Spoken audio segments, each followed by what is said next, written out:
Assalamualaikum warahmatullahi wabarakatuh. Alhamdulillahi rabbil alamin. Wassalatu wassalamu ala asyrafil anbiya wal mursalin wa ala alihi wa sahbihi ajma'in. Amma ba'du, yang terhormat para masyayikh Pondok Pesantren Al-Kahfi Solomangu, yang terhormat Syarifah Ofi, dan para nawaning JP3M yang rawuh pada pagi hari ini, dan tak terlupa teman-teman santri sekalian yang Masya Allah pagi ini sangat semangat sekali. Semangat betul?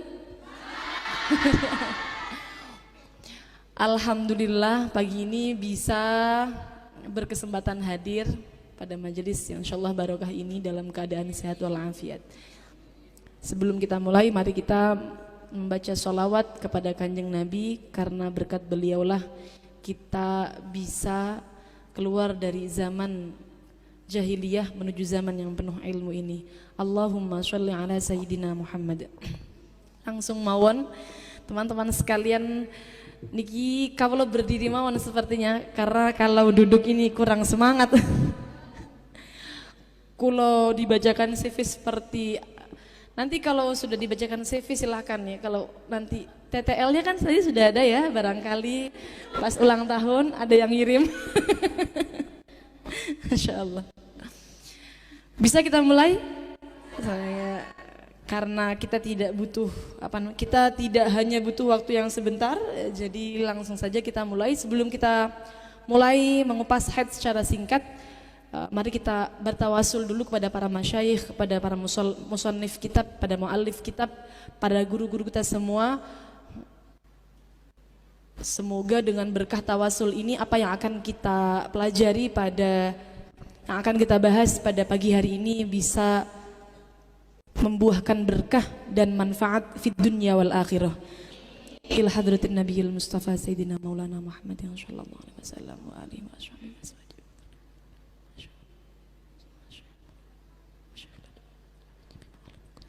Ta'alamna wa 'allamna wa ila jami'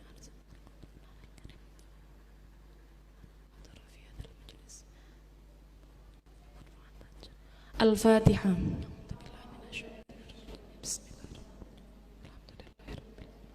Ar-Rahmanir-Rahim, Maliki Yaumiddin. Iyyaka na'budu wa iyyaka nasta'in. Ihdinas siratal mustaqim.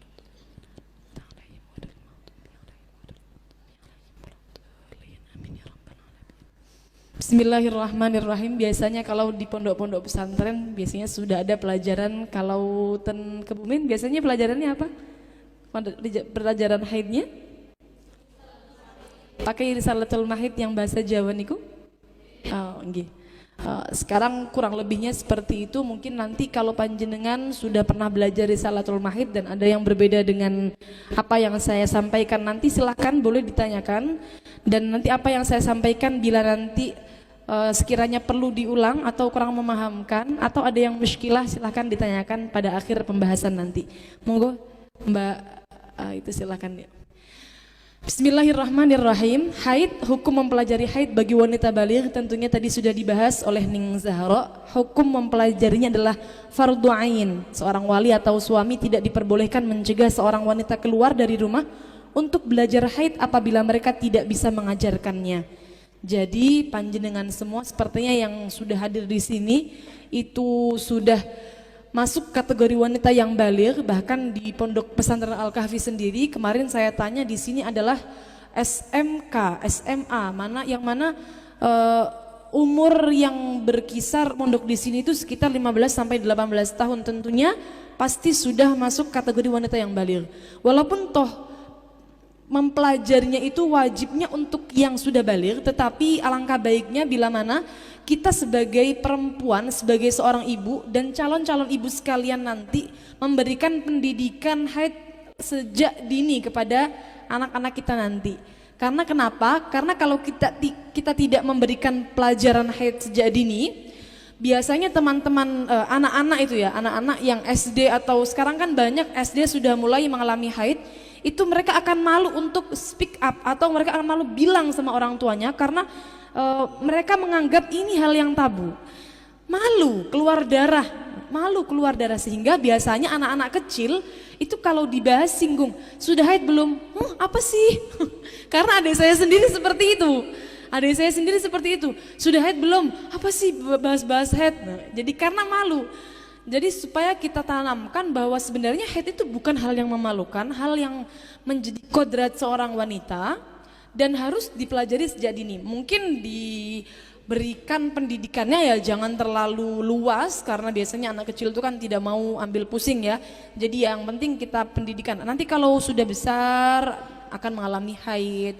Haid itu seperti ini, seperti itu. Jadi apa namanya? Supaya mereka tidak kaget ketika mengalami haid. Karena banyak sekali pertanyaan-pertanyaan masuk, anak-anak kecil umur 10 tahun, umur 11 tahun sudah mengalami haid, bahkan sudah mengalami istihadah.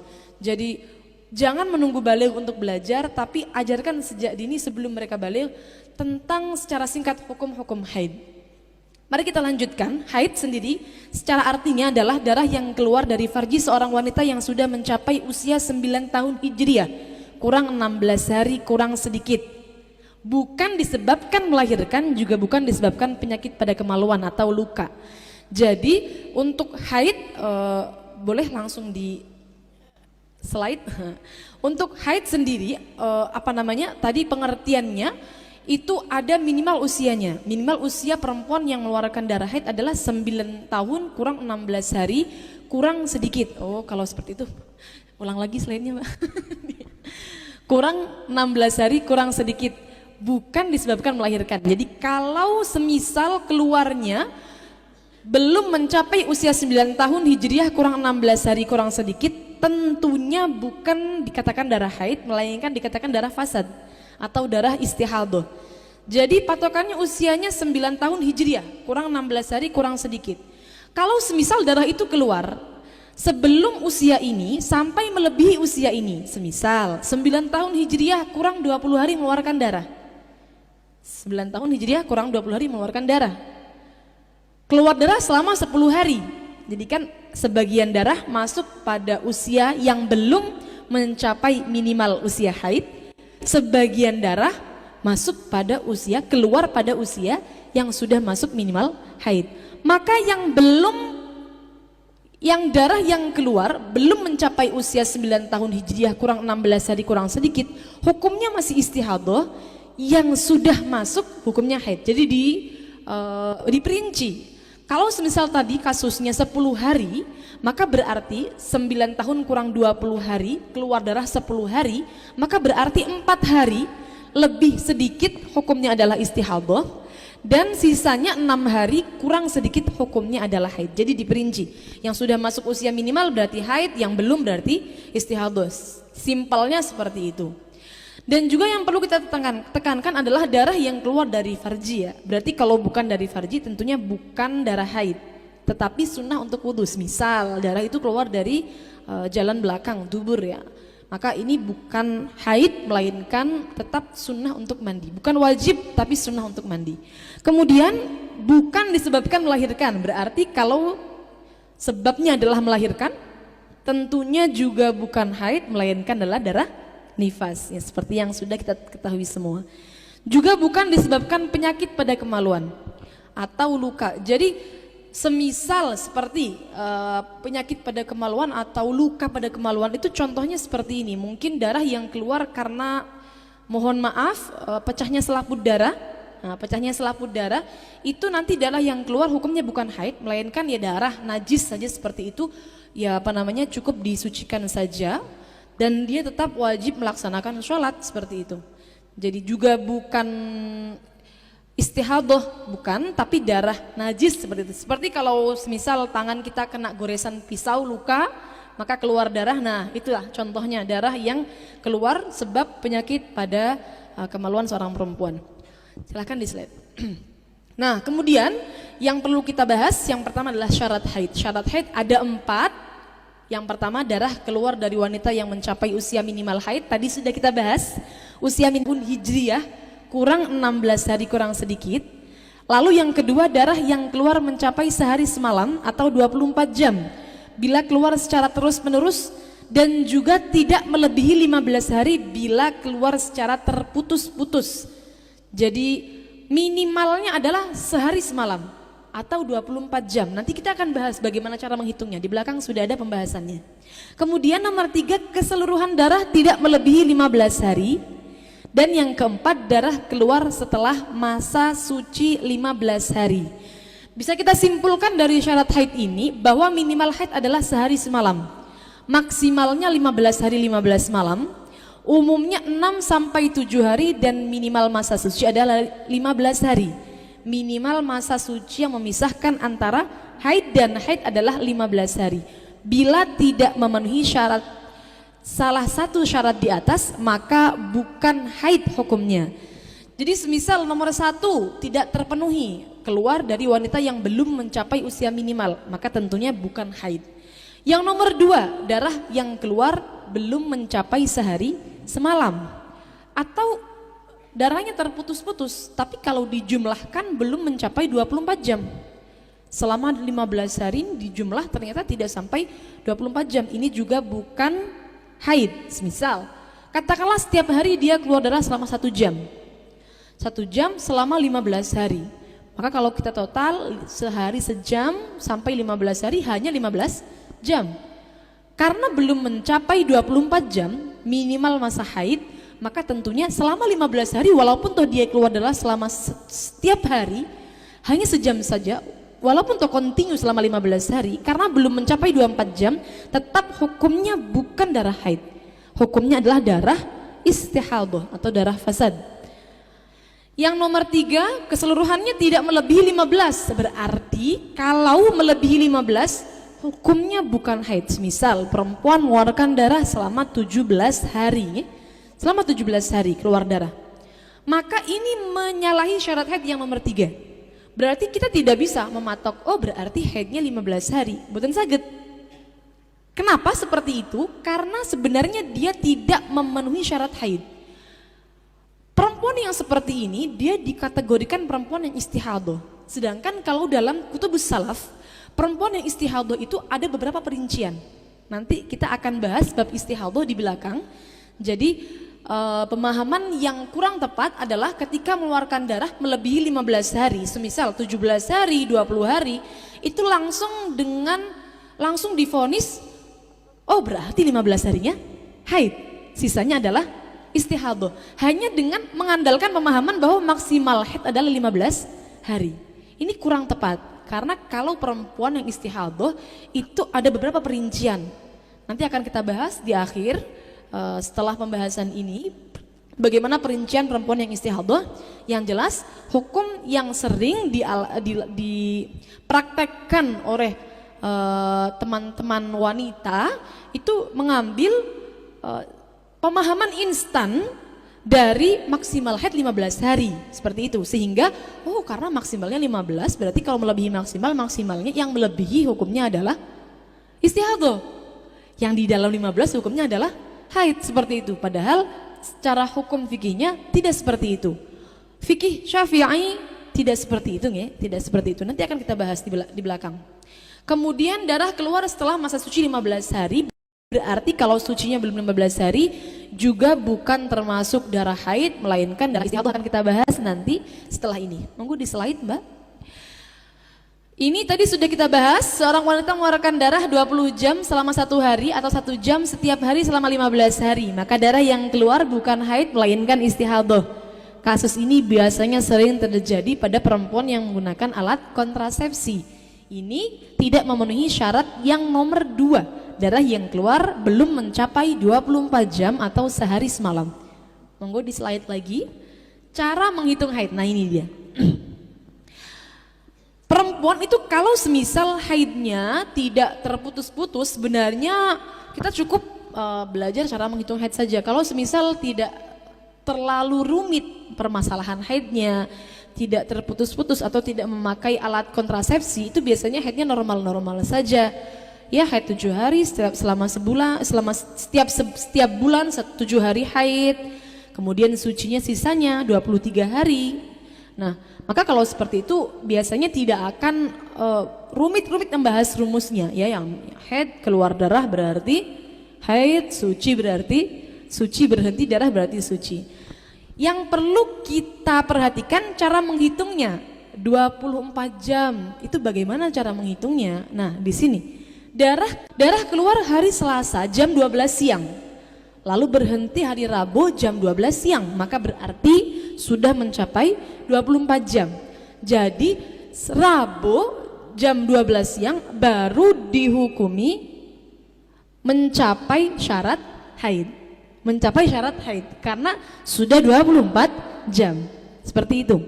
Jadi Rabu baru masuk 24 jam. Kadang-kadang seperti ini soalnya teman-teman menghitung itu. Saya teman-teman dikit, teman-teman santri nih.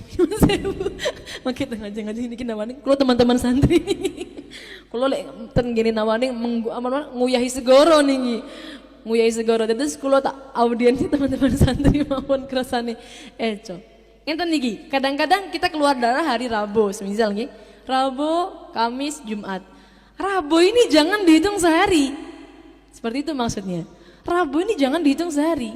Rabu, Kamis, Jumat, Sabtu. Rabunya ini baru keluar darah. Jadi jangan langsung dihitung sehari. Menghitung seharinya kapan? Sehari kemudian. Nah, kasus ini keluar darah Selasa jam 12 siang. Berarti menghitung seharinya adalah hari Rabunya. Ngonten, sehari setelahnya. Maka semisal pada kasus ini Selasa, Rabu, Kamis, Jumat, Sabtu, Ahad. Ahad darah berhenti. Ahad darah berhenti jam 12 siang saja biar tidak usah bingung. Jam 12 siang Ahad berhenti. Maka berarti penghitungan sehari dimulai hari Rabu. Rabu, Kamis, Jumat, Sabtu, Ahad. Dia keluar darah selama 5 hari. Bukan 6 hari melainkan kapan darah mulai keluar. Jadi tidak harus perempuan itu selalu ngecek terus. Apakah darah saya keluar? Apakah saya sedang mengeluarkan darah? Apakah darah saya sedang berhenti? Ini kumboten. Tidak harus selalu ngecek. Kapan perempuan itu wajib ngecek darah keluar? Semisal mendekati atau semisal kerasa, semisal mendekati hari-hari adat haidnya. Nah, itu baru mulai semisal sucinya sudah mendekati 23. Saya suci biasanya 23. Oh, berarti kalau mendekati waktu sucinya selesai atau haidnya keluar, maka disinilah perempuan itu wajib lebih sering untuk ngecek apakah dia sudah mengalami menstruasi, haid atau belum. Nah, semisal seperti ini, dia tidak tahu ini darah, semisal mungkin ya duha, kan subuh kegiatan, lalu waktu duha mau sholat duha kejeding, loh ada darah. Sejak kapan darah ini? Kan dia ragu-ragu ini, sejak kapan darah ini? Maka tidak usah ragu, tidak usah bingung, dia dihitungnya sejak tahu kapan darahnya keluar. Jadi semisal tahunya pas duha berarti keluarnya duha. Seperti itu nggih? Keluarnya duha. Berarti 24 jamnya besok duha, seperti itu. Jadi tidak usah bingung, semisal kok sudah keluar darah, sejak kapan darahnya keluar? Dihukuminya haid adalah sejak dia tahu bahwa dia haid. Sehingga kalau dia ragu apakah sudah 24 jam atau belum, karena kan namanya perempuan itu namanya kira-kira ya, menghitung darah haid itu tidak bisa pasti. Darah yang saya keluarkan pasti 24 jam, tidak bisa. Karena kita suci, tepatnya sucinya kapanpun kita tidak tahu. Yang kita tahu adalah saat ngecek, alhamdulillah sudah suci. Tapi kan tidak tahu darahnya berhentinya sejak kapan. Keluar darah saat itu saya tahu kalau saya keluar darah, tapi tidak tahu darahnya sejak kapan keluarnya. Tepatnya sejak kapan. Sehingga kalau lagu apakah sudah 24 jam atau belum, maka khilaf. Menurut Imam Ibnu Hajar bukan haid, namun menurut Imam Romli hukumnya adalah haid. Jadi longgar, panjenengan silahkan mau ikut yang Imam Romli hukumnya sudah haid, sehingga berarti semisal darahnya berhenti kebetulan, ini sudah 24 jam atau belum? Maka kalau tidak mau qodok sholat ya berarti ikut Imam Romli yang mengatakan darahnya sudah haid. Karena perempuan yang haid itu kan tidak wajib mengodok sholat. Tidak wajib mengodok sholat saat haid bukan berarti terlepas dari kewajiban mengkodok ya. Nanti akan kita bahas di akhir kewajiban mengkodoknya.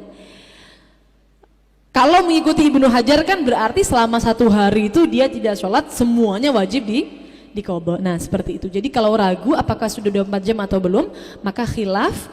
Menurut Imam Ibnu Hajar bukan haid, namun menurut Imam Nawawi sebaliknya hukumnya. Tapi ternyata setelah dicek menggunakan kapas masih ada cairan coklat, masih ada cairan keruh, masih ada cairan kuning. Jadi seperti itu, maka kalau seperti ini hukumnya dia belum suci. Berhenti bila ada cairan bening atau cairan putih atau tidak ada cairan sama sekali. Yang kita tekankan mengeceknya tidak boleh hanya bagian zahir saja. Bagian zahir itu adalah yang disucikan saat istinja. Misal duduk jongkok itu kan yang wajib disucikan. Nah ini agak ke dalam sedikit, insya Allah tidak sakit, tidak masalah dan tidak membahayakan. Yang penting ya kan tidak terlalu dalam, tidak membahayakan, jadi tidak masalah. Itu yang harus diperhatikan, karena biasanya di area luar itu kan sudah sering terbasuh air istinja, semisal sering pipis mungkin ya, jadi kan sering terbasuh. Oleh karenanya darahnya sebenarnya masih keluar, tapi belum sampai area paling luar, paling zahir yang wajib disucikan saat istinja, sehingga sebenarnya dia masih haid. Tapi karena di luarnya itu sering disucikan, jadi darahnya tidak ketahuan ya kalau dia masih dalam keadaan haid, sehingga mengecek apakah dia suci itu agak ke dalam sedikit dari area yang tidak wajib disucikan saat istinja. Kemudian bila masih ada cairan kuning dan keruh, maka hukumnya khilaf seperti yang akan kita bahas pada pembahasan selanjutnya. Nah ini permasalahan setiap wanita pada setiap bulannya biasanya itu ragu-ragu, saya ini sudah suci atau belum. Itu pasti setiap wanita. Kalau cairan itu kuning dan keruh, maka hukumnya khilaf. Sudah seperti itu saja, khilaf. Kita akan bahas setelah ini cairan kuning dan keruh. Yang jelas kalau kita bahas sesuai dengan poin yang pertama, yang sepakat para ulama itu adalah suci ditandai dengan cairan bening. Kita yang haid melihat keadaan darahnya setiap menjelang akhir waktu sholat, menjelang tidur, dan lebih sering saat menjelang kebiasaan sucinya. Tidak harus setiap jam itu ngecek, bukan harus, tapi setiap menjelang akhir waktu sholat. Kenapa kok menjelang akhir waktu sholat? Karena supaya tahu sebenarnya pada saat sholat, waktu sholat ini saya wajib sholat buatan. Karena semisal pada saat akhir waktu sholat dicek suci, berarti kan dia punya tanggungan sholat pada waktu itu, ya? Jadi kenapa kok menjelang akhir waktu sholat? Karena berkaitan dengan kewajiban sholatnya. Lalu menjelang tidur dan lebih sering saat menjelang kebiasaan sucinya. Silahkan di slide. Warna darah haid. Warna darah haid ada 5. Sebenarnya warna darah apa saja ini ya? Ini warna darah secara umum. Itu ada 5, hitam, merah, coklat, kuning, dan keruh. Hitam, merah, coklat, kuning, dan keruh. Hukum darah atau cairan kuning dan keruh adalah khilaf. Menurut pendapat Ashah yaitu haid. Menurut pendapat Ashah yaitu haid. Berarti kalau kita simpulkan, pendapat Muqabilul Ashah adalah tidak haid. Jadi semisal panjenengan di akhir masa suci, di akhir masa haid itu kan biasa mengeluarkan cairan kuning atau keruh. Kadang-kadang malah yang sering itu yang lama itu cairan kuning dan keruhnya ya, biasanya yang lama seperti itu.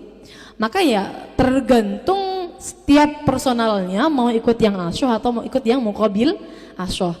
Tapi saya sampaikan jadi karena khilaf ada pendapat ulama kontemporer. Ulama kontemporer ini termasuk salah satunya adalah para ulama, para masyayikh Azhar, Universitas Al-Azhar.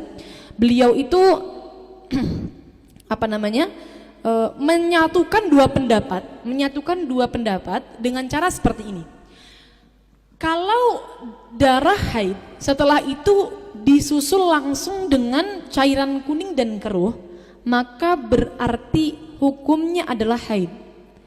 Kemudian bagaimana cara menentukan sucinya ketika muncul cairan putih atau bening atau tidak ada cairan sama sekali.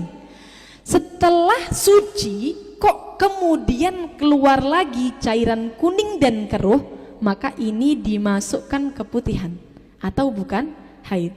Jadi ini agak enak hukumnya, kita tahu yang nanti cairan kuning dan keruh ini kalau nyambung dengan darah haid berarti masih haid.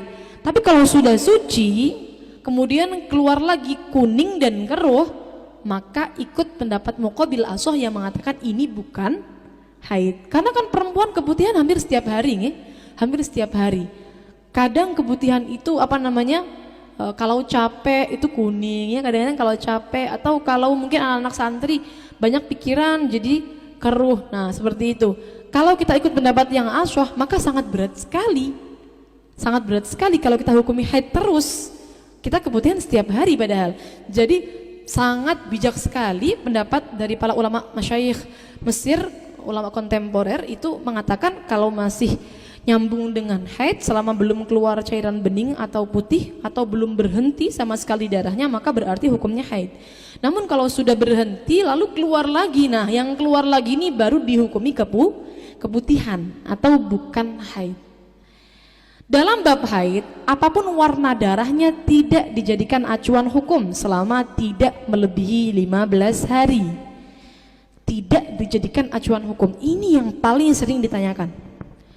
Saya haid 7 hari warnanya merah, lalu kemudian 3 hari disusul dengan warna coklat, setelah itu berhenti. Yang haid yang mana? Itu banyak pertanyaan seperti itu.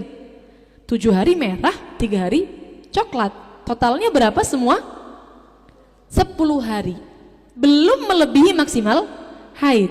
Maka mestinya hukumnya berapa hari haidnya? Berapa hari haidnya? 10 hari sesuai dengan total darah yang keluar. Ini teman-teman, halo masih di sini semua? Sudah mulai bingung belum? Kita belum bahas rumus ini. Kita belum bahas rumus. Apakah saya terlalu cepat maturnya? Nanti kalau ada yang kurang dipaham silakan minta diulangi saja ya. Kita akan ulangi nanti pembahasannya. Jadi kalau belum melebihi 15 hari, apapun warna darahnya adalah haid ya. Baik merah, hitam, coklat. Kalau kuning dan keruh sudah kita bahas tadi khilafnya tentunya. Hitam, merah, coklat. Jadi kalau ada pembahasan belum melebihi 15 hari tidak usah bingung mana yang istihadah. Tidak ada yang istihadah karena belum melebihi 15 hari. Baru kalau sudah melebihi 15 hari kita akan perinci hukumnya, mana yang istihadah, mana yang haid, seperti itu. Tapi kalau tidak melebihi 15 hari maka semuanya hukumnya adalah haid. Yang harus dilakukan saat datangnya darah dalam waktu yang mungkin haid adalah menjauhi segala hal-hal yang haram dilakukan wanita yang haid meski darah yang keluar belum mencapai 24 jam. Boleh di slide? Kayaknya masih ada lanjutannya ini. Apabila darah berhenti sebelum mencapai 24 jam maka dia dianggap suci dan wajib sholat dan puasa, namun tidak perlu mandi karena darah belum dihukumi haid. Apabila darah kembali keluar dalam kurun waktu 15 hari sejak keluarnya darah pertama, maka ia dihukumi haid lagi dan seterusnya. Kalau semisal darah itu terputus-putus keluarnya, maka yang harus dilakukan saat keluarnya darah yang mungkin haid itu berarti dia sudah melewati masa suci 15 hari. Sehingga kalau keluar darah maka darah ini dimungkinkan hukumnya adalah haid. Ketika keluar darah seperti ini berarti yang harus dilakukan adalah tidak boleh melaksanakan apa yang diharamkan dilakukan bagi perempuan yang haid. Nanti akan kita bahas apa saja. Dia harus memposisikan dirinya sebagai wanita yang haid. Ada beberapa keharaman yang tidak boleh dilakukan oleh wanita yang haid, harus ditinggalkan. Semisal sholat, puasa harus dihentikan walaupun toh darahnya belum mencapai 24 jam. Jadi hukumnya dia seperti perempuan yang haid tapi belum tentu haid. Kenapa? Karena darah yang keluar belum mencapai 24 jam. Tapi sudah tidak boleh melakukan apa yang diharamkan dilakukan oleh perempuan yang haid. Jadi tidak perlu nunggu 24 jam ya untuk menghentikan sholat, untuk tidak melakukan sholat, untuk tidak melaksanakan puasa. Selama darah itu keluar di masa-masa haid, maka dia tidak boleh melaksanakan sholat dan puasa dan yang lain-lain yang diharamkan bagi perempuan yang haid. Kemudian bila darah berhenti sebelum mencapai 24 jam, semisal nih, saya buat contohnya langsung saja. Pada tanggal 1 Muharram keluar darah waktu zuhur jam 1 siang. Lalu ternyata ditunggu asar 1 Muharram, dicek mau jamaah sholat asar kan ke Jeding, ternyata dicek menggunakan kapas, darah betul-betul berhenti posisi jam 4 sore. 1 sampai 4 berarti totalnya berapa? 3 jam ya. 2, 3, 4, 3 jam keluar darah dari jam 1 siang berhenti jam 4 sore. Berarti karena darah yang berhenti ini belum mencapai 24 jam, maka dia dianggap suci. Wajib sholat asar, semisal di bulan Ramadan, maka berarti keesokan harinya dia wajib melaksanakan puasa, namun tidak perlu mandi karena darah yang keluar baru 3 jam, belum memenuhi syarat haid sehingga belum dihukumi haid. Panjenengan pernah dengar seperti ini tidak? Biasanya kalau di pondokan pasti ada pemahaman seperti ini. Waduh, darah saya berhenti padahal belum 24 jam. Tak tunggu sampai 24 jam barangkali keluar lagi. Iya betul. Ini sepertinya pemahaman instan, semuanya seperti ini banyak atau sudah umuman di kalangan para wanita dan baik santri ataupun tidak. Darah kok berhenti sebelum 24 jam, tak tunggu sehari semalam barangkali nanti keluar lagi. Ternyata kalau kita lihat pada karangan-karangan para ulama salafun shalih, itu beliau tidak ada yang pakai konsep seperti itu. Oh berarti kalau berhenti sebelum 24 jam harus menunggu sampai 24 jam baru boten. Kalau berhenti sebelum 24 jam ya langsung wajib sholat, langsung wajib puasa, seperti itu. Walaupun toh darahnya itu dikhawatirkan akan keluar lagi, seperti itu nih. Jadi ini mungkin pemahaman yang harus kita rubah untuk teman-teman sekalian, bahwa darah yang berhenti belum mencapai 24 jam tidak perlu ditunggu sampai 24 jam. Wajib sholat, wajib puasa bila mana pada bulan Ramadan, dan tidak perlu mandi. Ini dia, tidak perlu mandi. Karena banyak juga pertanyaan yang masuk pada saya pribadi, itu kalau semisal keluar darah cuma 5 jam, apakah wajib mandi? Tidak perlu mandi. Tidak perlu mandi wajib karena darahnya belum mencapai syarat-syarat haid atau belum mencapai 24 jam. Nah kemudian kalau semisal tadi kan kita 1 Muharram berhenti jam 4 sore. Ternyata keesokannya tanggal 2 Muharram darah keluar lagi. Tanggal 2 Muharram kebetulan mau sholat subuh. Jam 5 pagi ke Jeding, mau sholat subuh jamaah jam 5 pagi, oh ada darah. Berarti dia dihukumi haid lagi. Dihukumi haid lagi karena melanjutkan darah yang 3 jam tadi. Dihukumi haid lagi. Ditunggulah darah itu keluar terus.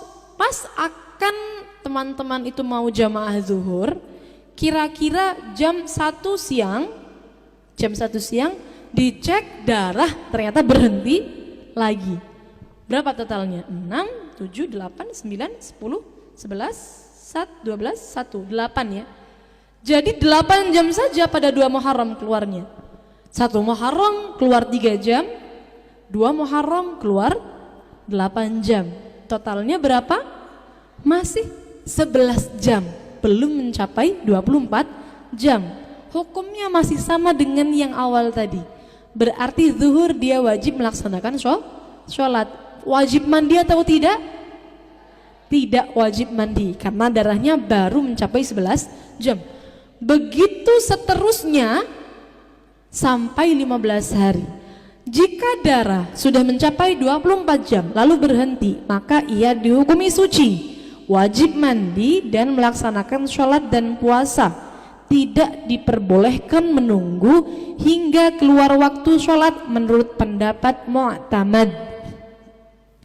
Nah, kalau semisal ini tadi kasusnya Mbak tadi itu yang tanggal 1 keluar, tanggal 2 juga keluar, ini berlangsung beberapa hari sampai di total sudah ada 24 jam. Berarti kalau sudah ada 24 jam kok darahnya berhenti, dia wajib sholat, wajib puasa, ada tambahan juga wajib mandi besar. Kalau yang tadi tidak wajib mandi karena darahnya belum mencapai 24 jam, karena sudah mencapai 24 jam berarti kalau berhenti dia wajib mandi dulu baru kemudian melaksanakan sholat dan juga puasa. Tidak diperbolehkan menunggu hingga keluar waktu itu, maksudnya semisal berhentinya pada waktu asar, maka tidak boleh seperti ini, wah nanti sajalah saya tunggu barangkali maghrib keluar lagi. Ini tidak diperbolehkan seperti itu. Barangkali isya keluar lagi, yang mana pada akhirnya dia tidak melaksanakan sholat asar, maghrib dan juga isya, padahal wajib dia melaksanakan sholat itu pada waktunya. Jadi ngonten nggih, tidak diperbolehkan sucinya itu ditunda hingga sampai keluar waktu sholat menurut pendapat yang mu'tamad. Bila seorang wanita mengeluarkan darah, kiranya bisa difaham sampai sini? Ya. Bila seorang wanita mengeluarkan darah melebihi 15 hari, maka dia tergolong perempuan yang istihadah. Dalam bahasa Arabnya disebut dengan mustahadah. Ketentuannya akan kita bahas pada pembahasan istihadah. Hukumnya tentunya bukan 15 hari haid lalu sisanya istihadah. Ini hukum yang tidak tepat. Ini biasanya adalah hukum pemahaman instan. Kalau saya sering mengatakan adalah pemahaman instan. Kebanyakan di pesantren-pesantren atau di SMP, SMK di luar sana mengajarkan hukum haid hanya sebatas minimal, maksimal, umumnya, minimal suci, hanya sebatas ini saja. Tidak ada perincian, oh nanti kalau seperti ini hukumnya berapa istihadah, berapa haid, tidak ada.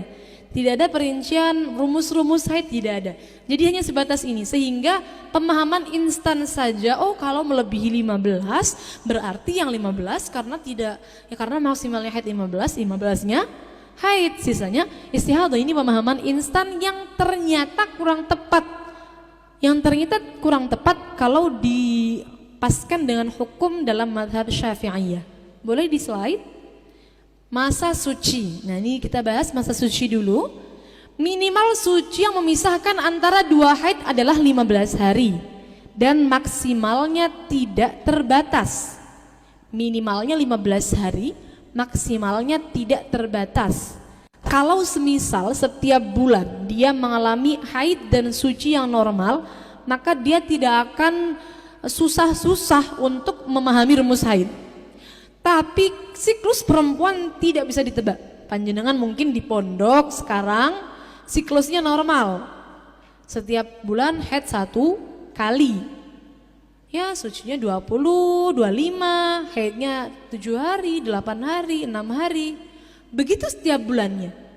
Tapi biasanya nanti kalau sudah menikah itu hormonnya akan berubah.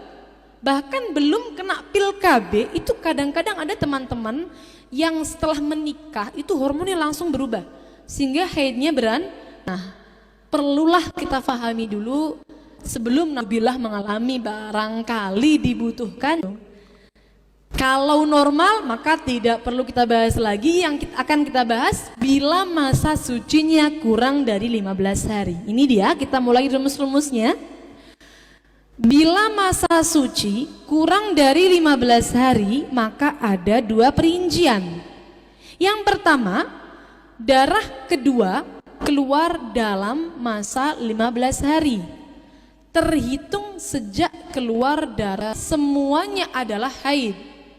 Bila darah kedua, ini sepertinya ada kesalahan ketik. Sebentar, teks aslinya saya bukakan dulu. Oh iya, ini baru saya kasih tadi malam soalnya. Jadi tukang editnya maklum. Sebentar.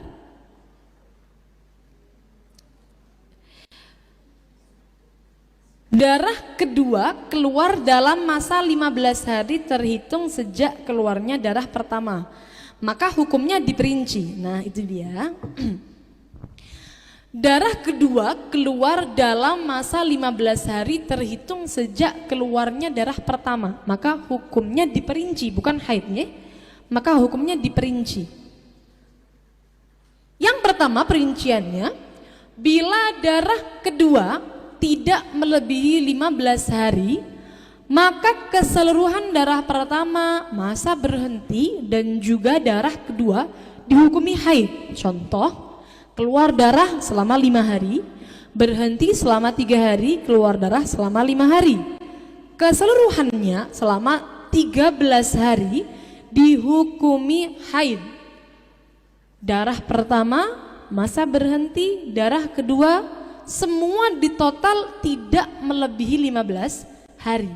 Maka rumus paling mudah ini adalah semuanya hukumnya adalah haid. Darah pertama masa berhenti, darah kedua semuanya haid. Dalam kasus ini contohnya tadi 5 ditambah dengan 3 ditambah dengan 5. Totalnya adalah 13 hari. Maka darah pertama 5 hari hukumnya haid, masa berhentinya 3 hari hukumnya juga haid, darah kedua selama 5 hari hukumnya juga haid. Jadi total haidnya selama 13 hari. Sebelum kita lanjut pada perincian yang kedua, saya perlu menyampaikan ini karena ini mungkin akan dibutuhkan oleh teman-teman sekalian.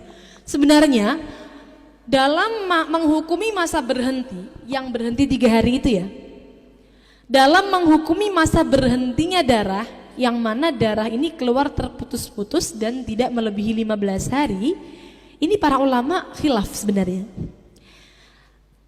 Dalam materi ini kita memakai qaul yang kuat, yaitu qaul as-sahbi. Disebutnya dengan qaul as-sahbi, qaul yang kuat. Ada qaul yang kedua disebut dengan qaul talfik, namanya qaul talfik. Qaul talfik ini menghukumi berhenti 3 hari itu suci. Maksudnya bagaimana? Ibadah-ibadah yang dilakukan di dalamnya hukumnya adalah sah.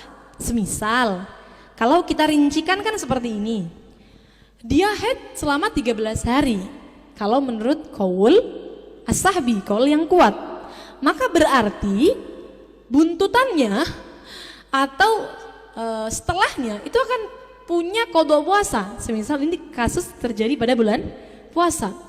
Kalau mengikuti qaul yang kuat berarti qada puasanya berapa hari? Qada puasanya 13 hari sejumlah dengan hari haidnya. Perempuan yang haid wajib mengqada puasa. Berhubung haidnya itu 13 hari, maka berarti keseluruhan darah selama 13 hari wajib untuk diqada. Walaupun toh pada masa berhenti 3 hari dia melaksanakan puasa. Sudah puasa itu 3 harinya, ternyata haid hukumnya, maka walaupun toh sudah puasa tetap wajib diqada 3 harinya. Jadi total qadanya 13 hari. Tetapi kalau kita mengikuti qaul talfik, qaul yang di bawahnya qaul as-sahbi, maka 3 hari dia puasa hukumnya adalah sah, tidak perlu diqada. Kalau semisal kasusnya hanya seperti ini, ngodok 3 hari kan tidak berat ya. Coba kita rubah contohnya, 1 hari keluar darah, 13 hari berhenti, 1 hari keluar darah, totalnya berapa? 15 hari. Berapa hari haidnya menurut qaul as-sahbi? 15 hari. Berapa hari qada puasanya menurut qaul as-sahbi? 15 hari. Apakah 13 hari masa berhenti dia wajib berpuasa? Wajib. Karena dia dalam kondisi darahnya berhenti. Kan berat nih Kung ya? Sudah puasa 13 hari ternyata masih wajib di qadha. Ya kalau seumpama kuat maka bagus ikut kaul as-sahbi. Tapi semisal keberatan barangkali fisiknya itu sakit-sakitan semisal, maka bolehlah ikut kaul talfik. Jadi wajib qadhanya hanya berapa hari? 2 hari masa keluarnya darah. Masa berhentinya darah di mana ini tidak melebihi masa maksimal haid, maka dihukumi suci, berarti ibadah, sholat dan puasanya hukumnya adalah sah. Sangat difaham pembahasan ini? Nah, silakan di slide. Ini adalah pembahasan yang pertama, perincian yang pertama, di mana darah kedua keluar di dalam masa 15 hari. Tadi sudah kita bahas perincian yang pertama, sekarang perincian yang kedua. Bila sebagian darah kedua melebihi 15 hari, maka dia dihukumi layaknya orang yang mengeluarkan darah terus-menerus dan melebihi 15 hari, atau perempuan yang istihadah. Kasus ini disebut dengan istihadah taqatu', atau bahasa Indonesianya istihadah yang terputus-putus. Perincian hukumnya akan kita terangkan pada bab istihadah. Ini kasus sering sekali terjadi. Jadi darah kedua sebagiannya masuk dalam lingkup 15, sebagiannya keluar. Jadi nyambung 15 sampai melebihi 16 terus. Contohnya seperti ini. Keluar darah 6 hari, kemudian berhenti 6 hari. Berarti totalnya berapa? 12 hari. Di hari yang ke-13 ternyata darah keluar lagi. Lanjut terus sampai berhenti di hari ke-18. Jadi keluar lagi 6 hari. Jadi 13, 14, 15, 16, 17, 18 baru berhenti. Maka kasus ini sama seperti perempuan tersebut keluar darah terus menerus selama 18 hari. Maksudnya apa? Maksudnya tidak memenuhi syarat haid, sehingga tidak bisa kita hukumi secara instan. Oh berarti 15 harinya haid, sisanya istihadah, tidak bisa. Kasus ini harus kita kembalikan pada bab istihadah, nanti akan kita terangkan hukumnya setelah ini. Jadi panjenengan seumpama untuk niteni ya, pas genap 15 itu ada darah atau tidak? Pas genap 15. Kalau semisal ada darah sampai melebihi 16, berarti kasusnya masuk pada bab istihadah. Tapi kalau tidak ada, berhenti sebelum melebihi 15, berarti semuanya adalah haid. Sangat difaham?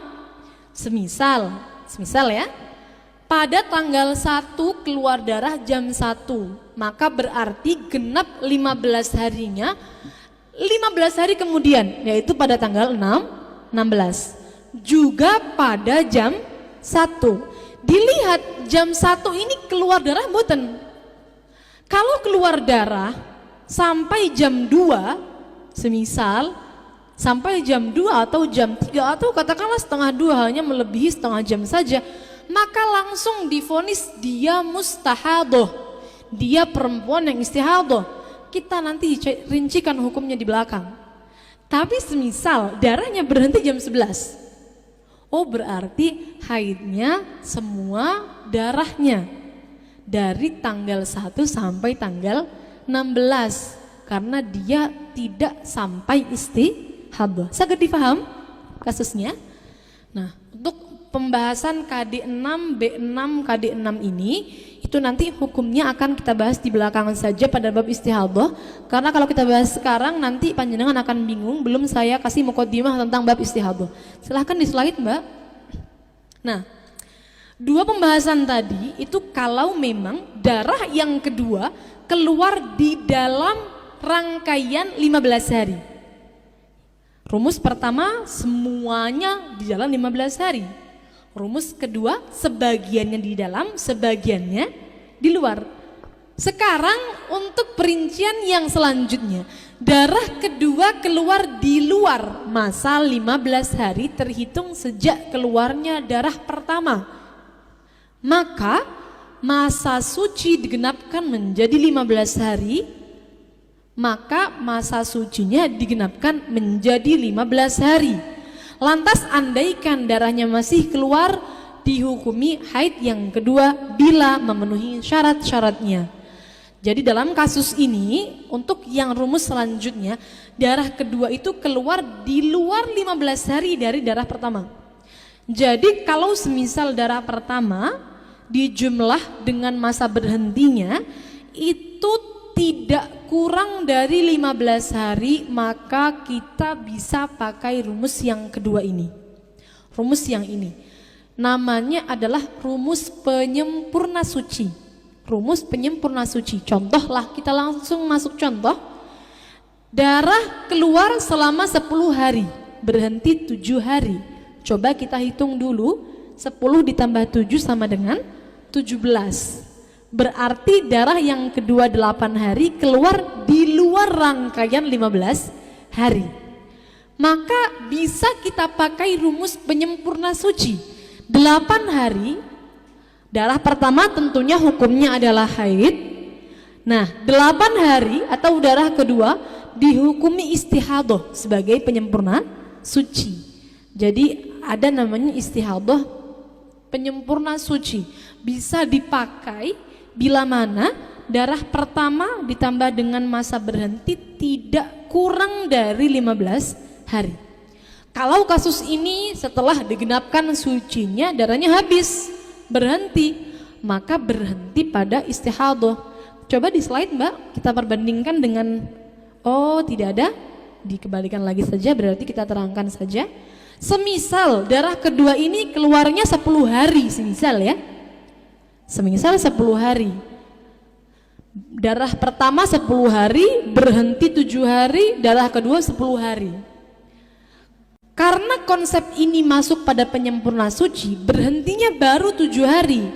Padahal minimal masa suci yang memisahkan antara dua haid adalah 15 hari. Berarti kurang berapa hari? Kurang 8 hari. Maka kalau darah keduanya itu 10 hari, 8 harinya kita hukumi sebagai istihadah penyempurna suci, sisanya selama 2 hari hukumnya adalah haid yang kedua. Seperti itu. Jadi kalau memang ada sisanya dan memenuhi syarat haid, maka dihukumi haid yang kedua. Kalau tidak memenuhi syarat haid, ya berarti istihadah. Misal sisanya cuma 20 jam, sisanya cuma 15 jam, 10 jam, maka berarti juga istihadah. 8 hari lebih 20 jam. Sudah digenapkan sucinya, sudah 15, nyangkanya dia adalah sudah mulai haid, ternyata darah yang lebihannya berhenti pada 20 jam. Coba kita bahas. Tadi kita bahas sudah 10, 7, 10 ya. Kita bahas yang tidak memenuhi syarat haid dulu. Masih di slide sebelumnya. Darah 10 berhenti 7, darah yang kedua kita rubah menjadi 8 hari 20 jam. 8 hari 20 jam. Sudah kita genapkan, tadi kan sama rumusnya, berhentinya baru 7 hari, berarti sucinya kurang 8 hari. Maka 8 hari kita hukumi istihadah untuk penyempurna suci. Coba panjenengan bayangkan, semisal panjenengan mengalami kasus ini, darah keluar 10 hari, kemudian berhenti 7 hari. Kalau mengeluarkan darah, fahamnya ini darah haid atau langsung faham, oh ini saya darah istihadah. Yang mana? Haid atau istihadah? Semisal, saya ulang lagi, keluar darah 10 hari, lalu berhenti baru 7 hari. Kalau panjenengan mengalami, semisal setelah 7 hari ini langsung keluar darah, menyangkanya darah yang keluar ini haid yang kedua, ataukah saya masih istihadah? Karena sucinya baru 7 hari, tentunya menyangkanya masih istihadah. Sucinya baru 7 hari, saya harus mengenapkan suci menjadi 15 hari. Seperti itu ya. Jadi kira-kira 8 hari puasa atau tidak? Perempuan yang istihadah puasa mboten? Wajib atau sunnah? Wajib qadha atau tidak? Perempuan yang puasa wajib puasa, perempuan yang istihadah wajib puasa atau tidak? Wajib qada atau tidak? Saya ulang lagi lah pertanyaannya. Wajib puasa mboten? Sah atau tidak puasanya? Sah. Kalau sah maka berarti wajib qada atau tidak? Nah, sudah ya, sudah paham berarti panjenengan sendiri yang jawab ya. Berarti kesimpulannya perempuan yang istihadah apakah wajib puasa dan wajib mengqada? Oh, apakah wajib puasa? Wajib. Apakah wajib mengqada? Nah, sudah paham runtutannya. Jadi kalau wajib puasa tentunya puasanya hukumnya adalah sah. Kalau sah maka kenapa wajib mengqada? 8 hari dia yakin, dia paham, oh saya suci baru 7 hari. Tentunya darah yang keluar masih darah istihadah, istihadah penyempurnaan suci. Maka berarti dia wajib melaksanakan puasa, wajib sholat. Faham mboten? Kira-kira kalau mengalami ini, saya mulai haid keduanya pada hari apa? Sudah paham mboten? Kira-kira.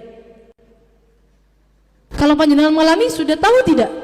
Saya haid keduanya pada hari ini. Kira-kira. Mestinya sudah tahu, karena kan tahu. Sucinya baru 7 hari, berarti kurangnya adalah 8 hari. Ngonten. Jadi kalau tanggalan, oh berarti nanti saya kalau 8 hari lagi pada tanggal ini jam sekian itu sudah mulai masuk haid. Ngonten. Genapkan dulu sucinya 15 hari baru mulai haid yang kedua. Jadi kalau semisal saya buat contohnya 8 hari 20 jam. Setelah genap 8 hari keluar darah, dia sudah paham. Oh, saya sudah selesai istihadahnya. Ini saya mulai masuk haid yang kedua. Karena sudah tahu haid sucinya itu sudah 15 hari. Ini pada biasa mencatat suci mboten? Di sini. Suci hari apa, tanggal berapa, jam berapa ngeten nggih? Jadi nanti 15 harinya tahu kapan ngeten nggih? Nah, kan dia tahu 15 harinya kapan. Oh, ini saya sudah 15 hari. Maka berarti darah saya setelah ini hukumnya adalah haid yang kedua. Pemahamannya seperti itu. Karena orang itu kalau keluar darah pada masa-masa yang mungkin haid harus meninggalkan hal-hal yang diharamkan dilakukan oleh perempuan yang haid. Seperti kasusnya tadi, sama. Jadi kalau semisal 8 hari lebih 20 jam, ternyata ditunggu darahnya. Berhenti hanya 20 jam saja. Sudah ditunggu, dikira haid yang kedua, ternyata 20 jam kemudian darahnya berhenti. Nah, maka berarti hukumnya apakah dijadikan haid yang kedua? Apakah bisa dihukumi sebagai haid yang kedua? Apakah bisa dihukumi 20 jam tadi sebagai haid yang kedua? Tidak, karena belum memenuhi syarat haid. Syarat haid adalah 24 jam. Sehingga 20 jam itu juga termasuk istihadah. Kira-kira 20 jam tadi dia puasa dan sholat mboten? Puasa? Sholat mboten? Coba panjenengan bayangkan. Setelah menggenapi suci 15 hari, fahamnya saya sudah mulai haid. Kalau fahamnya saya sudah mulai haid, kira-kira puasa dan sholat mboten? Nah, berarti sholat dan puasa mboten 20 jamnya? Mboten, berarti nggih. Selama 20 jam mboten sholat, mboten puasa, karena fahamnya awalnya saya sudah mulai haid yang kedua. Berarti kalau darahnya hanya mencapai 20 jam saja setelah digenapi suci, hukumnya adalah istihadah. Maka kalau sudah terlanjur tidak sholat, apakah dia wajib mengqadha sholatnya? Wajib. Saged dipahami dari yang sampai sini? Maksud saya tadi, saya adalah menerangkan tentang kalau sudah digenapi masa sucinya, kalau masih ada lebihannya kan bisa dihukumi haid yang kedua bila memenuhi syarat. Contoh yang barusan yang 8 hari 20 jam itu adalah contoh kalau memang tidak memenuhi syarat. Sangat difaham? Sudah, kita lanjutkan pada pembahasan selanjutnya. Tadi pembahasan kita tentang istihadah penyempurna suci selesai. Untuk pembahasan haid yang terputus-putus cuma ada rumus tadi saja. Rumus yang mana haid semua, kemudian rumus yang mana itu masuk istihadah terputus-putus, kemudian yang ketiga rumus yang mana masuk pada istihadah penyempurna suci. Sekarang kita bahas kalau keluar darahnya melebihi 15 hari. Keluar darah melebihi 15 hari disebut dengan istihadah.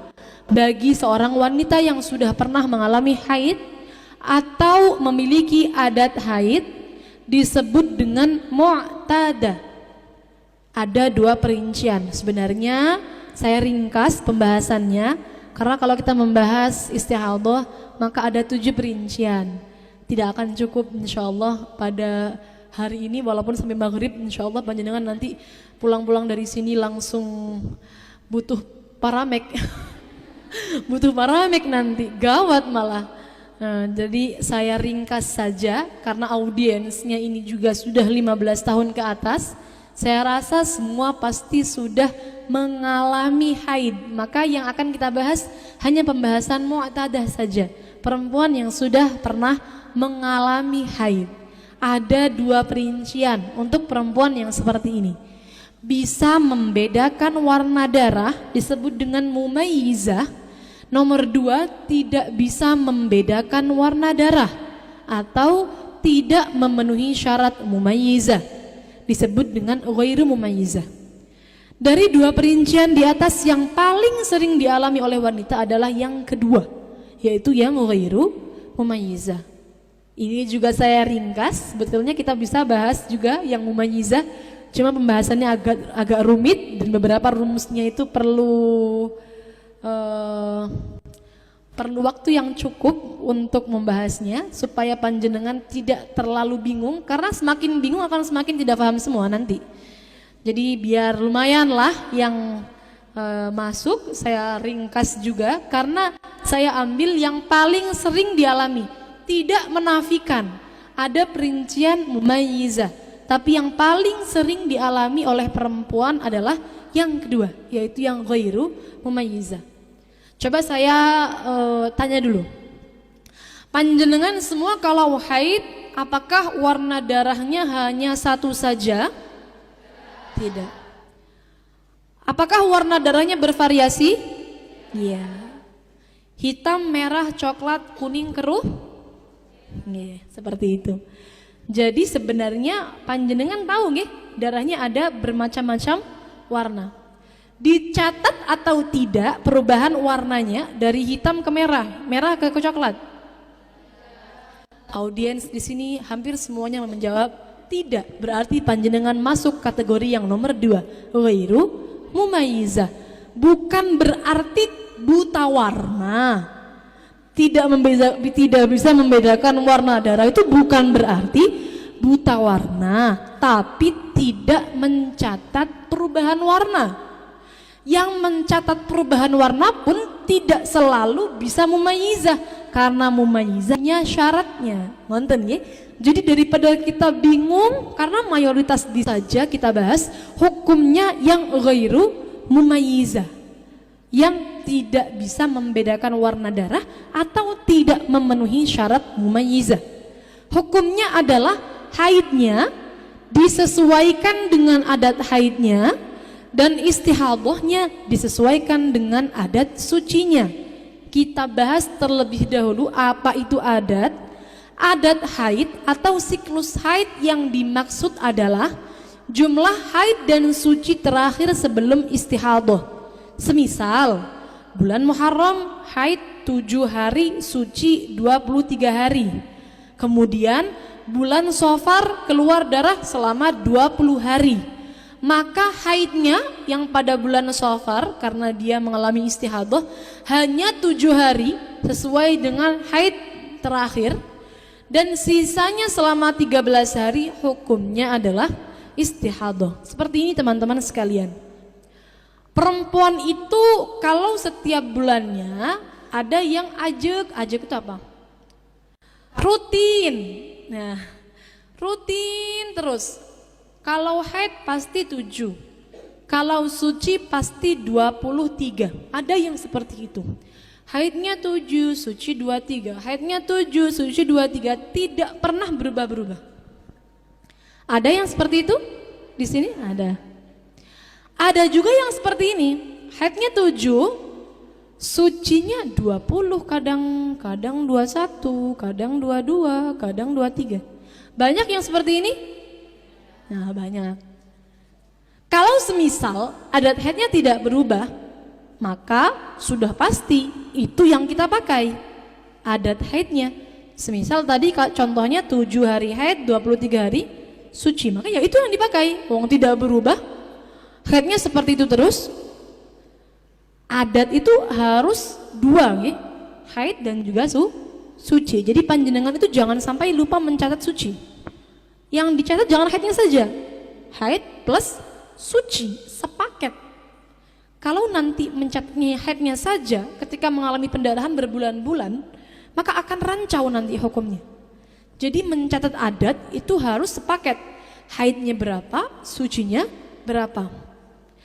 Kalau runtuh terus setiap bulan seperti itu, maka maklum adatnya pasti 7 hari haidnya, 23 hari suci. Tapi kalau berubah-ubah setiap bulannya, dan ini mayoritas atau banyak sekali perempuan yang mengalami, maka yang dijadikan patokan yang mana adatnya, yaitu adalah adat haid dan suci terakhir sebelum istihadah.